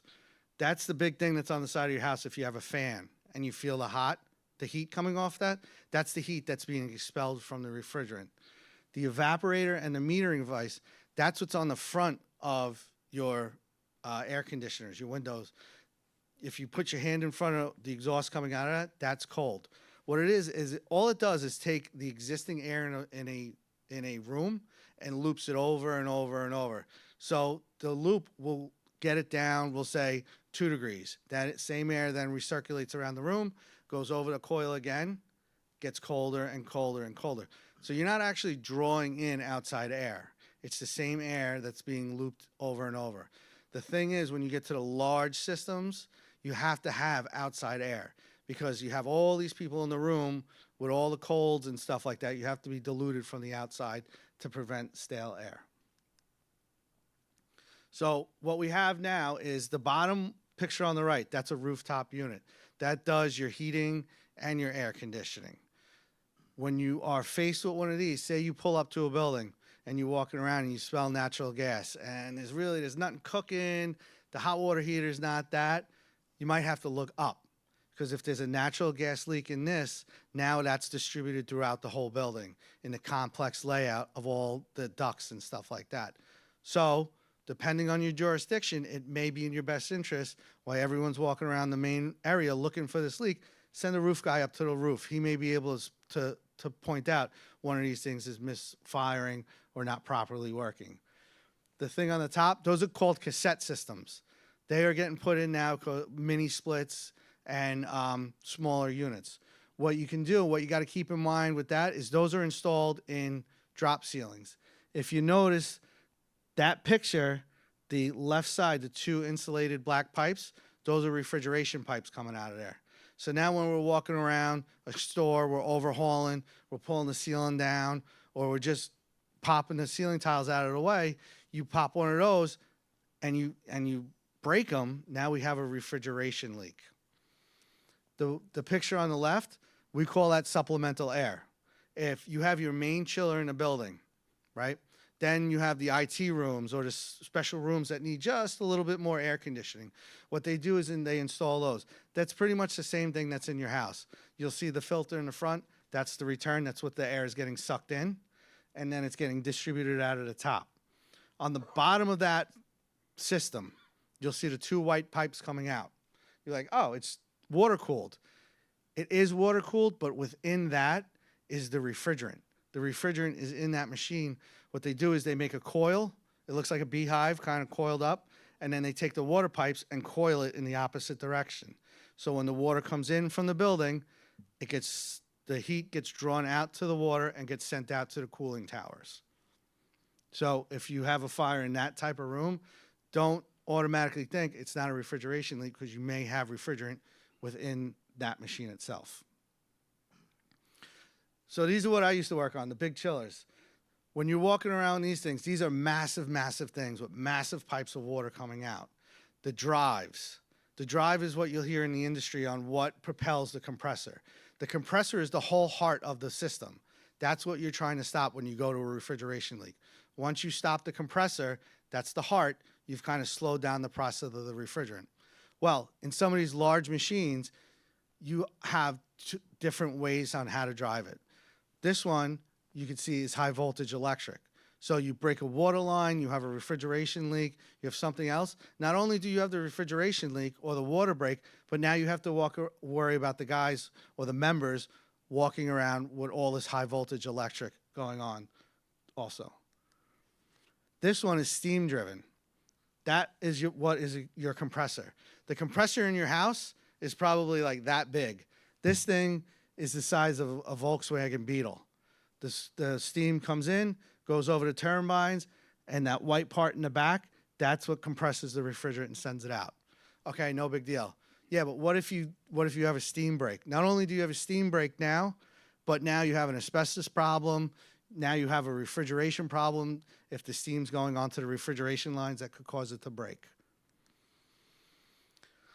Maintenance on these things. What this is called dropping the heads. They have to do this every fall. What we do is we come in, the front of the machine, those are called water boxes. That's what's actually taking the water to the cooling towers up top. The cooling tower is the same thing that's on the side of your house, that if you put your hand over it, you feel the heat coming out of it. It's expelling the heat out of the refrigerant. The cooling tower is doing the same thing. They're just using the median of water to get it from the heat out of the refrigerant and up to the cooling tower. That's called an open loop system, because the pipe is open and it rains down over the coils on the roof. The refrigerant side of it is always closed. The refrigerant side of the loop should never come into contact with any outside atmosphere. So they're a vacuum, and that's always closed. So when they drop these heads, that's the water box that you see. So what's the problem with this? Well, if you look at the top, the chain fall, when they put these things up, it's up to the engineer to how to sling these things up. So you could be walking in a machine room and nothing could be blatantly obvious. A lot of these things, you have to look up. Did this guy just rig this whole thing up to the steam lines above your head? Did he crack the water lines? Is it hung off a hook in the ceiling that's about to come out? These things weigh a couple of 100 pounds. They don't feel good when they drop on your foot. When you're walking around the machine room too, there's a lot of signage, right? In your house, we're talking about a couple of pounds, max maybe 20 pounds of refrigerant in your machine, right? When you're in a machine room, we're talking about thousands of pounds of refrigerant. This isn't a small system. This one in particular has 3,000 pounds of refrigerant. There's 3 additional chillers in this machine room, in addition to all the supplemental air that's in the system as well. So reading the signs, reading the description that's out there is going to help everyone operate safely if something goes wrong. The one on the far left, if you see refrigerant HCFC 123, that's going to help everyone to kind of focus on what the problem is. The MSDS sheets, find out what refrigerant is in there. Look at the MSDS sheets, look at the BIC card, because that'll help guide you in the right direction on how to operate. So like we talked about before, when we're looking at these HVAC systems and we're trying to conduct an investigation to track down what the issue is we're looking for here, specifically with the HVAC, we're trying to determine if it's an issue in the HVAC system or something that the HVAC system is moving around the building, like I mentioned before. This one was a 16-story hotel in Manhattan that we had to run here for fumes. A run for fumes is an all-day, everyday occurrence in Manhattan. It could be a car idling out front that the people in the hotel don't like. That's the exhaust is coming in their window. It could be a food cart in the corner that they don't like the odor from. These runs are all-day, everyday type occurrences. So I was working at Ladder 7 this day, which is a company I'm now assigned to. We were second due for this run, just like the last one, and as we were getting closer, we could start to hear some handy-talkie transmissions from the units that were there ahead of us. Engine 65 was first due, and I remember hearing a report from their officer, who actually wasn't an assigned officer. He was assigned to the hazmat battalion. Thanks for putting this back down. Just like when we worked in the squad, and I used to drive, I always moved the seat back for you. You never moved it up for me. So the officer from Engine 65, like I said, he was an overtime guy from the hazmat battalion, and when he gave a report, I couldn't hear exactly what he said, but I could tell he was talking through his face piece, so I knew something was going on. So it turns out when we pulled up, there was people coming out of the lobby of the hotel with tears coming out of their eyes, their noses were running, and they were saying that their throats were burning. So in this particular hotel, when you go in the lobby, there's access stairs from the lobby up to the 3rd floor. So the hotel rooms on the 2nd and 3rd floor are accessed off these balconies in the lobby of the hotel. So the lobby is wide open up to the 3rd floor. So these people are coming out complaining of their eyes and throat burning. We had no idea how many people are in the lobby, if anybody's down that needs to be, rescued or anything. So we put our SCBA on. These people had, no adverse effects to their skin, so we weren't too worried about that. We had our bunker gear, SCBA, hoods up and everything like that, and we went in to kind of conduct a search and start taking some initial meter readings, which we had none. There was an early report that there was some HVAC work being done and that they were charging the system. So having this previous run that I told you guys about with the refrigerant leak in mind, I'm like, I got this one. This is a refrigerant leak, and we're going to find it. So after we finished, searching to make sure there was nobody that needed assistance being evacuated from the building, somebody else reported that they were doing HVAC work on the 5th floor setback roof, which it's kind of hard to see. See at the bottom there where it says East 41st Street, there's that purple hotel indicator there. The back of the building, where it's dark back there behind the building, there's a 5th floor roof back there. You can see all the rooftop units on the other buildings there also. But on the 5th floor setback roof, we went down to the 5th floor, we got into a hotel room, went out the window onto the roof. This is almost exactly what it looked like when we got onto the roof. And the HVAC guys were telling us that it was not a refrigerant leak. I've been lied to by trade people before. I didn't believe them. So this is what it looked like. I'm thinking they're filling the system with refrigerant. There was some kind of leak with the refrigerant. It gets picked up into the HVAC system, and it's being pumped down into the lobby of the hotel. This air handler unit over by the power shutoff, it specifically says on it, AHU, lobby. So I'm like, all right, we got it. This is it. So bearing in mind what we told you about the refrigerants before, specifically the older refrigerants, they typically don't cause that kind of reaction where your throat would be burning and you'd be tearing and your nose would be running. Also, we were having very little movement of this, whatever this product was that was causing this irritation to the upper floors. There may have been a little bit due to the elevator movement, pushing air up and down as the elevator cars moved. But pretty much everybody above the 3rd floor that stayed in their rooms was good there. So we do this whole investigation. We shut this system down, and the condition starts to dissipate. So we're thinking we got it, and these HVAC guys are still telling us that it's not from them. They didn't have a leak. And there was a small puddle of oil from where they connected their equipment to the machine, which I think is fairly typical. Later on, we end up finding out that there was a fight on the 3rd floor prior to us being called there, and someone discharged a mace canister on the 3rd floor, and that's what was picked up via the return duct, like we saw in the first slide, brought up to the rooftop unit, and then redistributed throughout the entire lobby by the supply ductwork. So again, it's just important to figure out whether we're dealing with an issue within the HVAC system or if the HVAC system is moving whatever product we're trying to find throughout the building. So like I said, this wasn't caused by a refrigerant, and I would have been able to figure that out probably a little quicker, knowing more about the specific refrigerants, which is what Jimmy's going to give you some information on right now, specifically the new refrigerants. This is when we're going to see Sean freak out. Don't freak out, Sean. So real quick, with this photo, if anyone goes to one of these things, something happens, the mechanic drops or something goes wrong, when they flip those cans over like that, they're charging it under a liquid. So if you start picking these things up or these things are loose, just know whichever way the can's facing, if it's facing upright, it's a vapor. If it's upside down like that, it could be getting charged as a liquid. So if they're loose, just know you're gonna have liquid coming out of that as well. All right, here we go. Ready? So these are refrigerants, right? There's hundreds of different types of refrigerants. They break them down into categories. There's an A1, there was an A1, A2, and an A3 refrigerant, right? The toxicity has to do with the A and the B. The flammability has to do with the number.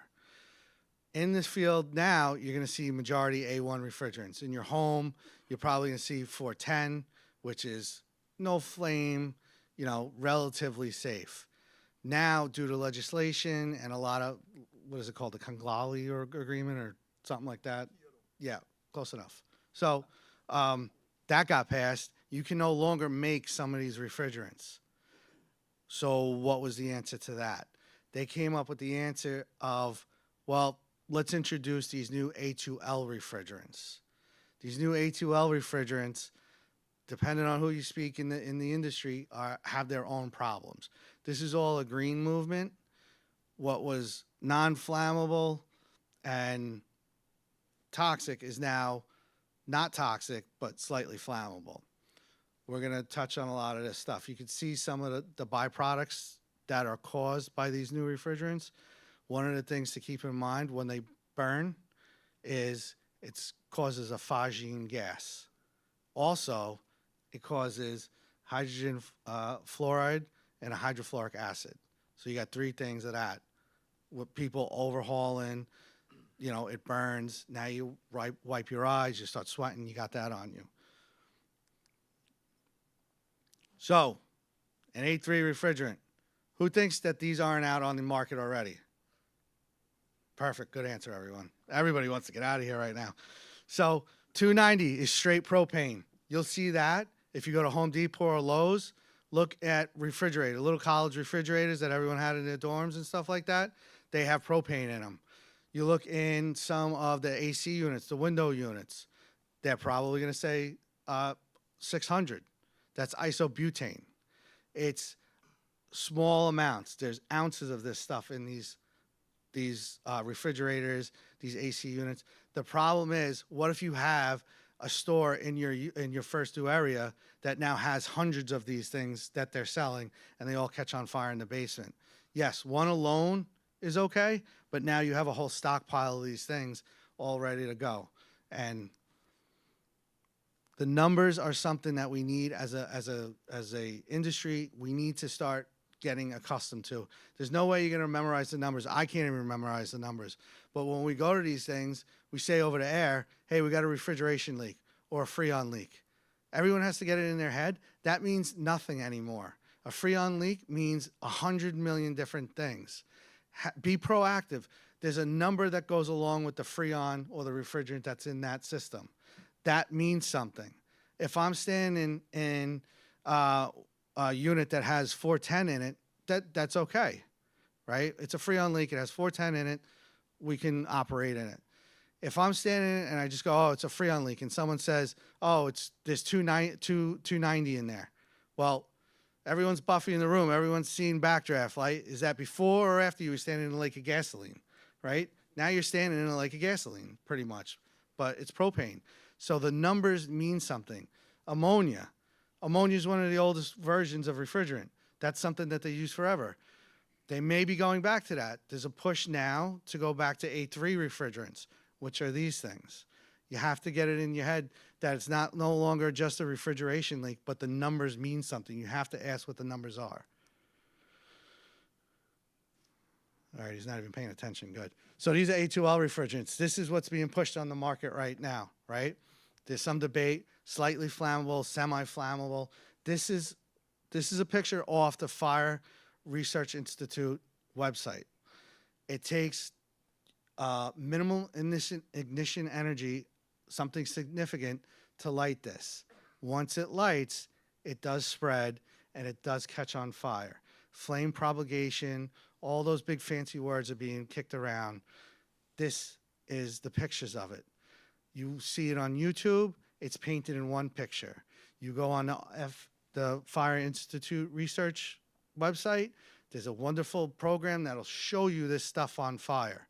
You sit down, you have nothing to do with a week of your life and you want to read a UL report about this stuff, if you stay awake, you'll get to the point that they say at the end of it that it does catch on fire. A lot of these studies have the butts of it being unrealistic amounts, and that whole debate, when this is an unrealistic amount in the aspect of the test, it was not tested to the significant amounts that we're going to see in the industry. This was, I believe, in the neighborhood of 20 pounds. Well, what's it going to do with 3,000 pounds, right? How's that going to react? And again, you have a Freon leak. I have a Freon leak. Those are the Freons. That could be any one of these numbers, right? Are they out there already? Yes, they are. They're in your car. They're in window units. They're out there. They're just not out in the chillers yet in the substantially large units. You have to find your jurisdiction and ask them how do they stand, because they can no longer make the old refrigerants. They have to make these. A lot of these systems have overpressurization. Is it supposed to be venting? Is the refrigeration charge supposed to be dumping? On the bottom picture, you'll see the little light. That's a refrigeration detector in a machine room. It'll tell you parts per million on what's going on in the floor, and the little light goes. The object to the right of that is an overpressurization diaphragm. If your chiller's running and it gets jacked up with all the pressure, rather than the vessel become a bomb, it dumps the charge outside. So everyone walks in, they think they're doing the right thing. Oh, it's dumping outside on the little guy selling hot dogs in the cart on the street. Let me just reset this. You reset the diaphragm, and you just turn this thing into a bomb because the pressure is escaping and it's doing what it's supposed to do. Take a look at the top picture. That's what you're going to be presented with in a lobby. Well, think to yourself, why are only the fans going on in the machine room? Why are the alarms going on in the machine room?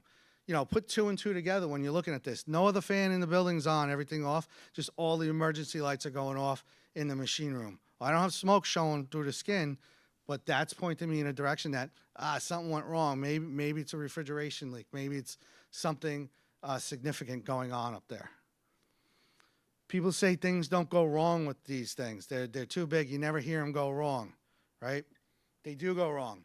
Manufacturers get lax. Manufacturers want to save a buck. They start casting these components a little thinner, a little changing things here and there. Now, an elbow of the compressor blew through the wall. The whole I don't know how much of the charge, but I'm gonna willing to bet a lot of that charge dumped out into the room. It happens even, this is from the city. They rig these things up and they boom them in. They used to take them by helicopters and put chillers on top of the building with the old military helicopters. Now they call in the crane companies, they boom them in. Sometimes they go wrong. They drop them onto the street, you know? All right, not a big deal, you dropped it. Well, what if that was charged? Where did that whole charge go? Into the subway, into the electrical vaults, in the street. You have to think of where did everything go with the problems that we have. So the biggest thing is stop saying it's just a refrigeration leak, because now with all the new refrigerants coming out, it's a lot more than just a refrigeration leak. If you take the time and you figure out what the number is and you look it up, it'll tell you a whole bunch of stuff. Grab the MSDS sheets, grab your phone. Your phone's your best friend. If you're in these big buildings and your radio starts cutting out, I'm willing to bet someone's got a cell phone on them. Call the engineer, call the front desk, get his number before you go upstairs, and communicate with them directly. And that's it. Thank you. Thanks. You didn't, stop, you're gonna hit me, stop. Nice. Stay up here. George, Jack, we got about 15 minutes for questions, so if you want to come down, we got chairs to the right. But, no, hey, Jim, I mean, we talked about it when we were talking with the refrigerant industry. They kept telling us, don't worry, we've thought of everything. Nothing can ever happen. And we've made a nice career out of nothing can ever happen, right? So we're going to have about 15 minutes to discuss questions. We're going to get everybody out of here on time. I did, if anybody is interested in a voucher to come back to the Rock and Roll and Hall of Fame, these vouchers are good for up to 1 year. I debated making them come back tomorrow to get the voucher. What do you think, Phil? But Phil has been doing a great job organizing this. I know we've brought you into the Rock Hall, and we didn't give you a lot of time to walk around, but we are making available vouchers to come back another time as a thank you for attending. And we've got another microphone over there. Don't turn me out, Aaron.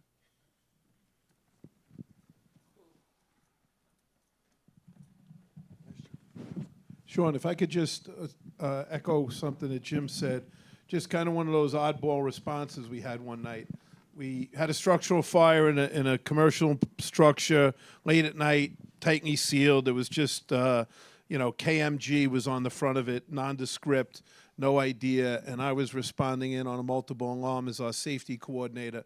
And the report that's given is there's a green liquid flowing under a roll-down door, and there's a noxious smoke running along the street level.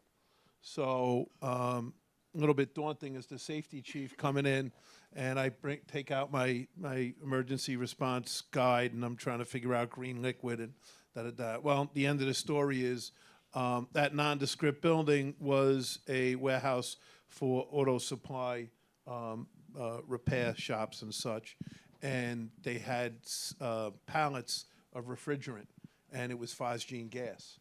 And the initial units, as I'm responding in, our deputy chief, who's generally in a fairly protected position, I can hear that he's making direction and giving orders, and he's got his mask on. And I said, wow, that's not a good sign. And I said to my driver, we're going to stop about a block away. And as soon as I got out of the rig, my throat tightened. And it was eerie. It looked like water was running down. It was a major road in Queens. And it took us a little while to figure it out, but it was phosgene gas, which they used for trench warfare in World War I. So this stuff is there. It's probably in places you don't expect, and it's pretty nasty. KMG 365. How many emergency fans here, right? Chris, did you have a question at the microphone? I do. This is for James and Chris. The A2Ls, are there any concerns with that as far as needing like intrinsically safe gear radios? Are there any worries that our radios could actually cause a problem with that, or is it not? Is the MIE not simply in that range? I don't personally have that detail of information for you. I know Jim had some information about the amount of energy necessary to. I guess maybe just, is this something that crews should worry about if they're using an A2L and you get caught off guard? Is your radio actually a problem? So they call it the minimal ignition energy of these things is significant. Sometimes torches don't set them off. Do you remember all that? Like the torches don't set them off. Yeah. The spark that's coming out of the radio, I don't think that was tested. I would have to see the voltage coming out and compare that to what the specific minimal ignition energy is of the refrigerant. I must have misunderstood. So you're saying that the MIE is actually pretty high with this stuff. Is that Yeah. what you're saying? It is. It's pretty Okay. high. Once it gets going, once you spark it off, it does burn. When we did the testing, it was right in the middle of COVID too, so I'm really amazed that we were able to conduct this testing. We really had to pressure the industry to do that, and really to quantify. It was a residential setting, so it wasn't intended to be a commercial setting, and we basically forced the industry to do that 20 pounds in a room. They said, it'll never happen. It'll never happen. It can't happen. We said, how can it not happen? Well, people won't be able to install that size of a unit inside of a room like that. We said, well, how do you ensure that? Well, we put a label on the unit that people should follow for the installation. So again, they're relying on one of the 3 leading causes of fire to install that unit correctly. But when we were conducting that testing, Chris, we had to have 2 sources of ignition because simply the cheesecloth that we had and that we lit sometimes wasn't enough to ignite the refrigerant. And as Jim was pointing out, it pooled and it'll burn, but the burning velocity isn't nearly what an A3 is. But it will burn. And you saw the pictures there. It started and then it just transitioned across the whole room and then the room flashed. Just not at the speed of an A3. Where would you send people for training on that kind of stuff? Because that was eye-opening. The fire The research FSRI, institute. yeah. That's a great program. Okay. I picked up a lot of stuff off of that. And to sit down and read stuff, UL has, I think, 2 or 3 studies out there. It takes a bit to read through it. It's very extensive, but they do break down quite a number of things, both in a residential setting and in a commercial setting for the air handlers and the refrigerant themselves on the burning velocities, the burning rates, the burning temperatures, and stuff like that. There's a lot of information in the studies. You just have to sit down and read the study itself. But Thanks. And just to add on to that, in the residential units, there is no alarm for a leak. This is one of the things we've been pushing the industry to do. Jim Dominic from the Illinois Fire Chiefs is involved in the process. We're just trying to get an alert. If there's a leak, they're relying on dispersion as the strategy to reduce the ignition or cause any harm to the occupant. But you could be in your, unless you get the tight throat, and that's all I have to do to get you to tighten your throat up, and shut up. Little phosgene gas, but the occupant could be in the house and have no idea that the A2L is leaking into the house. So we have a lot of work to do. And, I was talking with Kerber about it, and we said we still need to do the testing for commercial application because we only had the funding to do residential, but that is an unknown. And the only other point I wanted to add is when we saw the HF, which is notoriously hard to measure, it's very difficult to measure in fires as a byproduct, but it was present in the A1s as well. And really, it kind of caused us to take a step back, and the fire service representatives say, we've been breathing this stuff going back. Maybe we just got kind of complacent that, it's non-flammable, it's not going to be harmful. But all refrigerants will burn. The difference is the burning velocity, but all refrigerants, when they burn, will produce hydrogen fluoride gas. And what you got to keep in mind too is this is not new to America, but this country. It's been here for a while. In this application, it's relatively new because it's not in the codes or anything like this. In different parts of the world, Europe, places overseas, it's been in existence. So when people turn around and say, well, there's no problem here, right, because it hasn't been in the systems here for long enough. Take a look at other parts of the country where it's been in existence, and draw your own conclusions with that.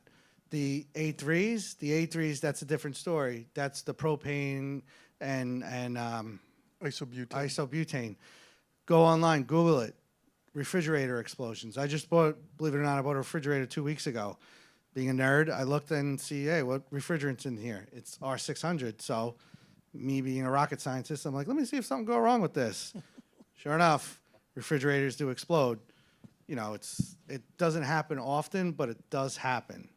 So, there's plenty of information out there about that as well. Right, we could talk about the ENFR system and capturing the result of the injury or the cause of the injury.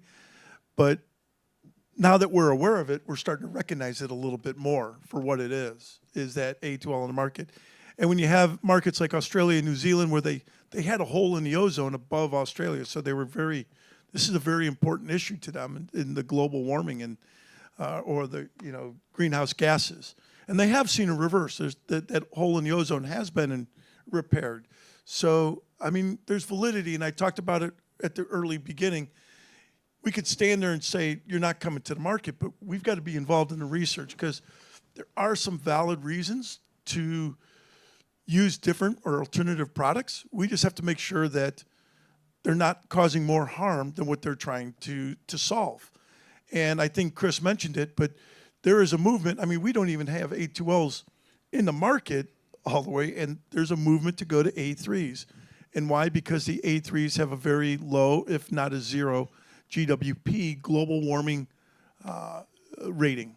So, that's a rating that evaluates a product's contribution to the global warming and the greenhouse gases.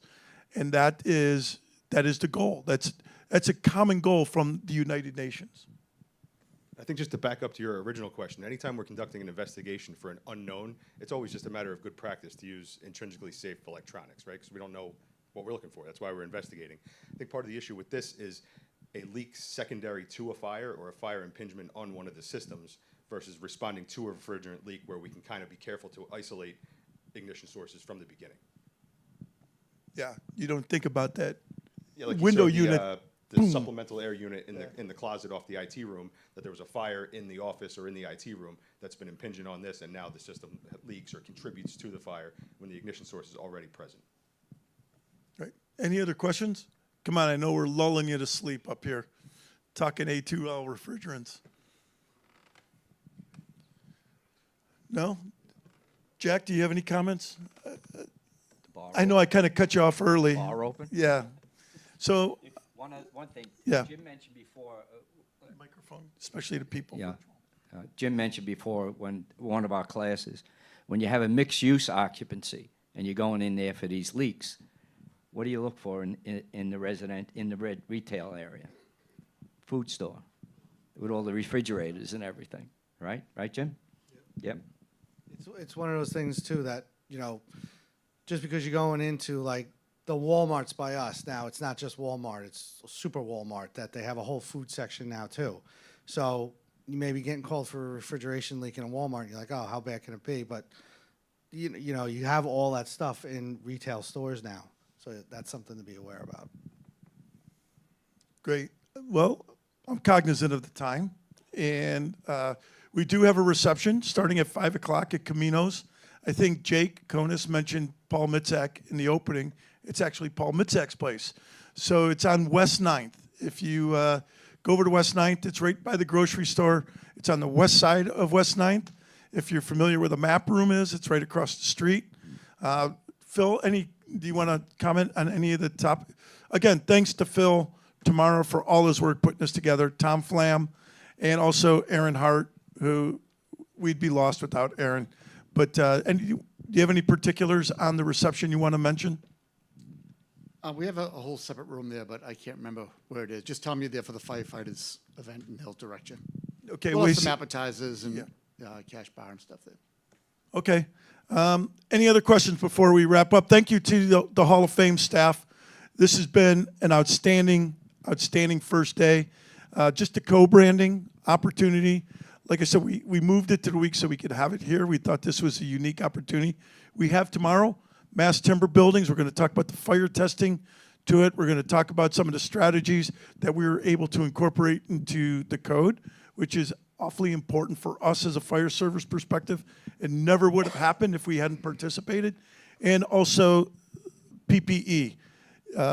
Whatever you want to know about PPE, our presenters tomorrow, Neil McMillan and Mick and David, are really going to cover it. And so we really encourage you to come back tomorrow, bring your friends, and if you can't be here in person, join us virtually.